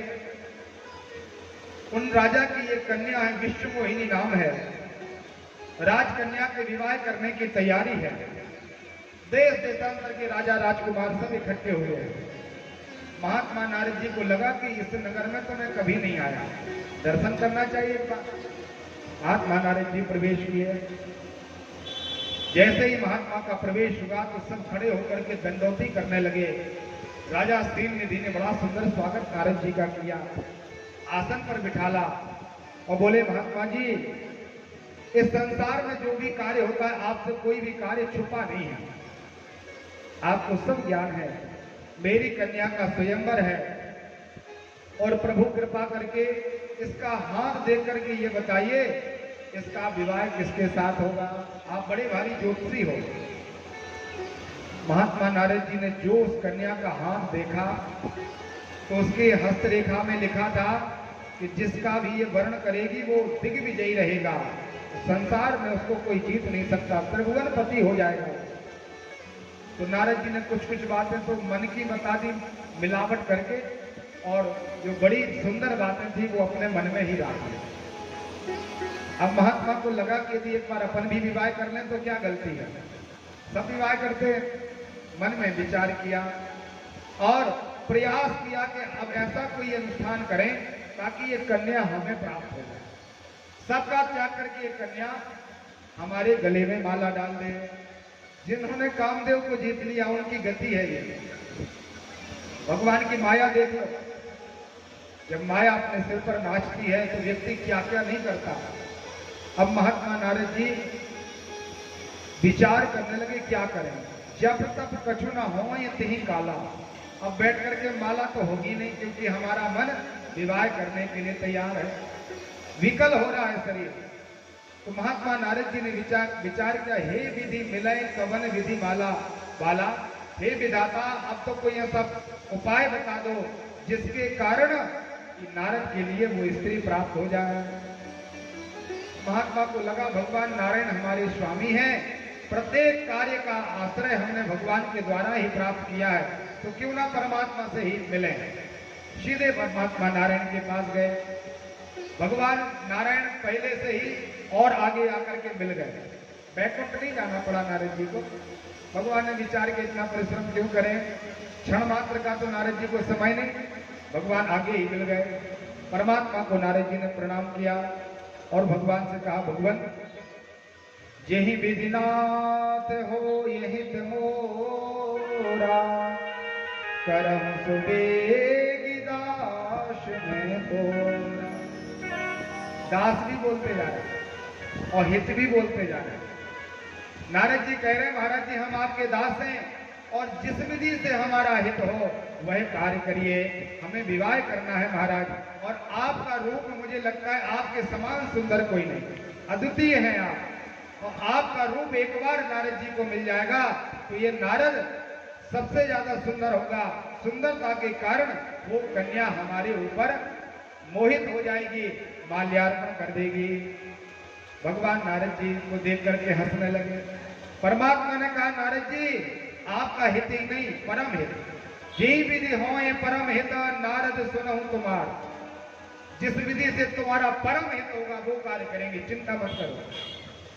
तो भगवान मन में विचार करने लगे, इतना बड़ा रोगी है और रोग लेकर के हमारे पास आया है, डॉक्टर के पास जाए और कहे कि महाराज रोग तो है लेकिन आप हमें कोई बहुत ज्यादा नियम नहीं बताना। कुपथ मांग जनु व्याकुल रोग। जब कोई रोग होता है तो अच्छा अच्छा खाने पीने की इच्छा होती है, डॉक्टर मना करता है और रोगी को लगता है आज तो अमुक वस्तु मिल जाए। भगवान ने विचार किया कि ये रोग से युक्त नारद काम से पीड़ित हैं, इनकी चिकित्सा करनी चाहिए। तो परमात्मा ने कहा चले जाओ नारद, हम अपना तुम्हें ये मुख प्रदान करते हैं, हरि मुख प्रदान करते हैं। और हरि बंदर को भी कहा जाता है। भगवान ने बंदर का रूप महात्मा नारद जी को प्रदान कर दिया। जहां पर बड़े बड़े राजा राजकुमार बैठे थे, महात्मा नारद जी विजय करके बैठ गए। और बंदर का मुख है महात्मा का।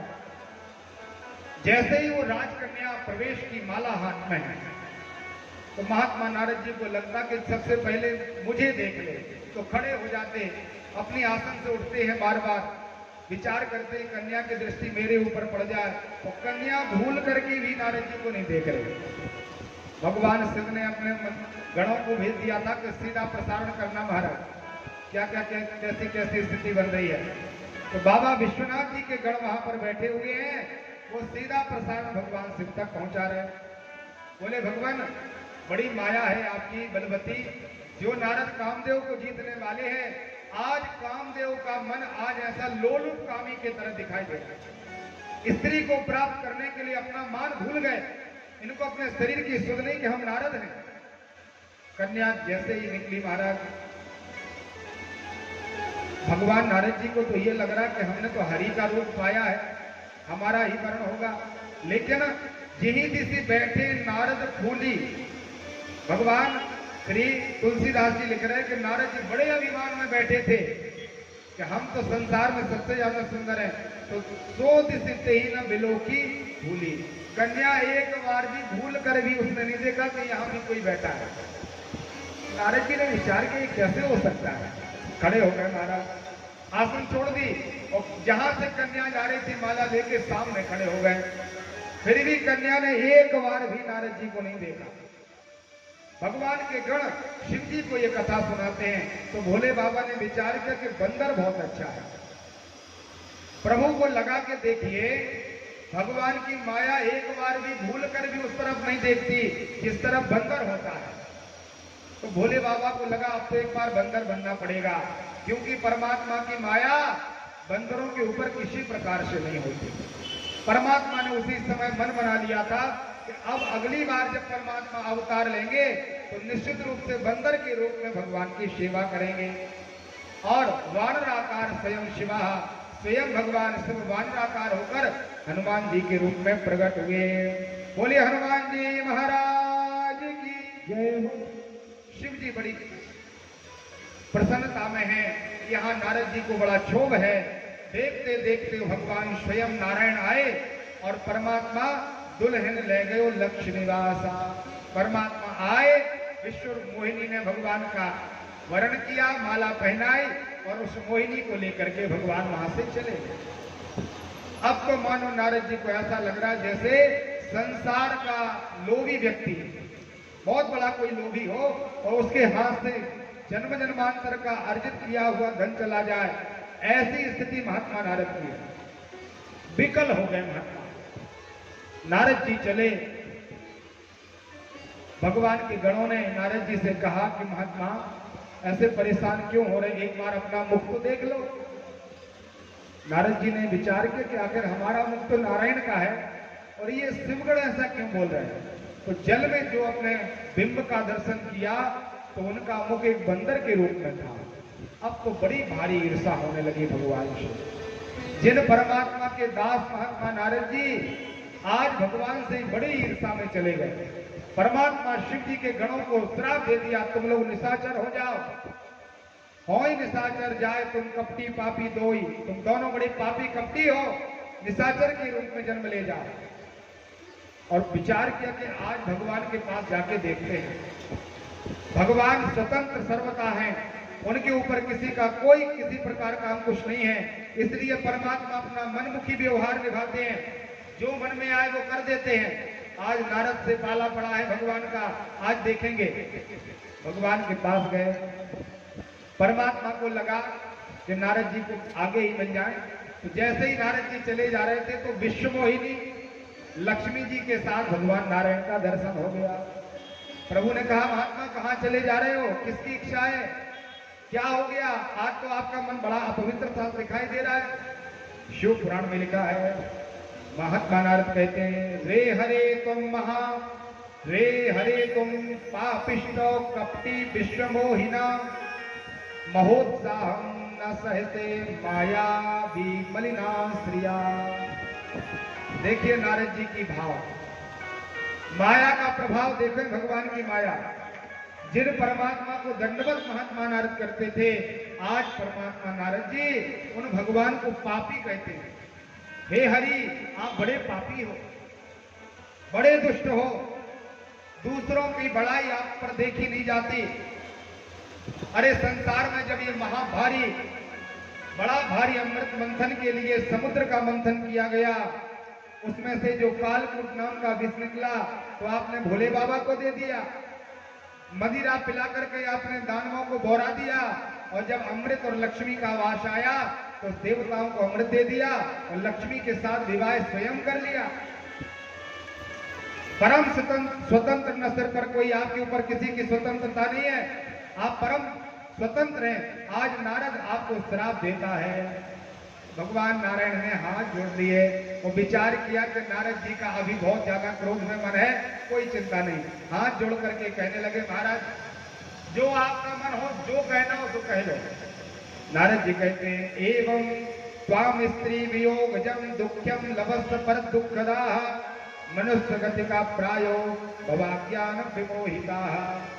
जैसे मैं एक स्त्री के मोह में पड़ करके मोहित हूं, और आज मेरी स्त्री के साथ आपने विवाह कर लिया है, विश्वमोहिनी आपके सामने है, हम मोहित होकर के परेशान कष्ट में हैं। इसी तरह भगवान आपको भी स्त्री के मोह में होकर के वियोग में दुख सहना पड़ेगा, आपको भी मनुष्य बनना पड़ेगा। बानरों की आकृति आपने हमें प्रदान की, बंदर का मुंह बना दिया, यही बंदर आपकी रक्षा करेंगे। ऐसा श्राप परमात्मा को नारद जी ने दे दिया। भगवान ने विचार किया, अब माया का पर्दा हटाओ। तो जैसे ही नारद जी के ऊपर भगवान की माया अलग हुई, अब महात्मा को लगा कहा न नमा न राजकुमारी, ना वो राजकुमारी है, वहां ना कोई लक्ष्मी है, केवल परमात्मा खड़े हैं, ना कोई नगर है, ना कोई शीलनिधि नाम का राजा है, ना कोई किसी प्रकार के राजा राजकुमार है, सब समाप्त हो गया। भगवान ने माया समाप्त कर दी। महात्मा नारद जी चारों तरफ देख रहे हैं, अब तो कोई दिखाई नहीं देता। माया का जब पर्दा भगवान नारद जी के ऊपर से गया, तब लकुटी के रूप में जैसे कोई दंडवत प्रणाम करता है, पसीना आ गया महात्मा नारद जी का, शरीर पीपल पाल सरिष्ठ मन डोला, थरथर कांपने लगे। महात्मा नारद जी ने भगवान के चरणों में प्रणाम किया। हे प्रभु, हे नारायण, हे परमात्मा, बड़ा भारी अपमान मैंने आपका किया, बहुत बड़ी गलती हो गई प्रभु, हमें क्षमा कर दीजिए। आपकी माया में आकर के मैंने आपसे क्या क्या कह दिया, हमारी सभी प्रकार का श्राप महाराज मिथ्या हो जाए, झूठा हो जाए, वो सब मिथ्या, हम अपने वचन वापस लेते हैं, भगवान हमें क्षमा करिए। प्रभु ने कहा, कोई बात नहीं नारद, आपको जो अभिमान हो गया था ना, उसी अभिमान का हरण करने के लिए मैंने ये लीला की। हमें बहुत सावधान रहना चाहिए। साधकों के लिए अपनी पूजा पाठ में बड़ी सावधानी की आवश्यकता है। थोड़ा सा भी कोई भजन पूजन हमारा बन जाता है तो हमें उसका अभिमान हो जाता है, मैंने ये किया, मैंने इतने तीर्थों का वास किया, इतना कथाओं का श्रवण किया, इतना दान किया, अभिमान आ जाता है। और संत कहते हैं कि भगवान का भोजन केवल अभिमान है, परमात्मा अभिमान का भक्षण करते हैं। चाहे सीता जी हो, हनुमान जी हो, सुदर्शन हो, अर्जुन हो, कोई भी संसार में भगवान का भक्त हो, जिन्होंने परमात्मा के सामने थोड़ा सा भी अभिमान किया, परमात्मा ने उनके अभिमान का हरण कर दिया। नारद जी के ऊपर जो अभिमान था, परमात्मा ने माया के द्वारा उनको मोहित किया।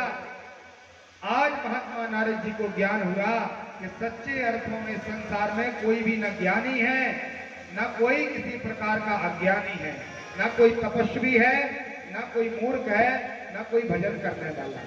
करने कराने वाले केवल परमात्मा है।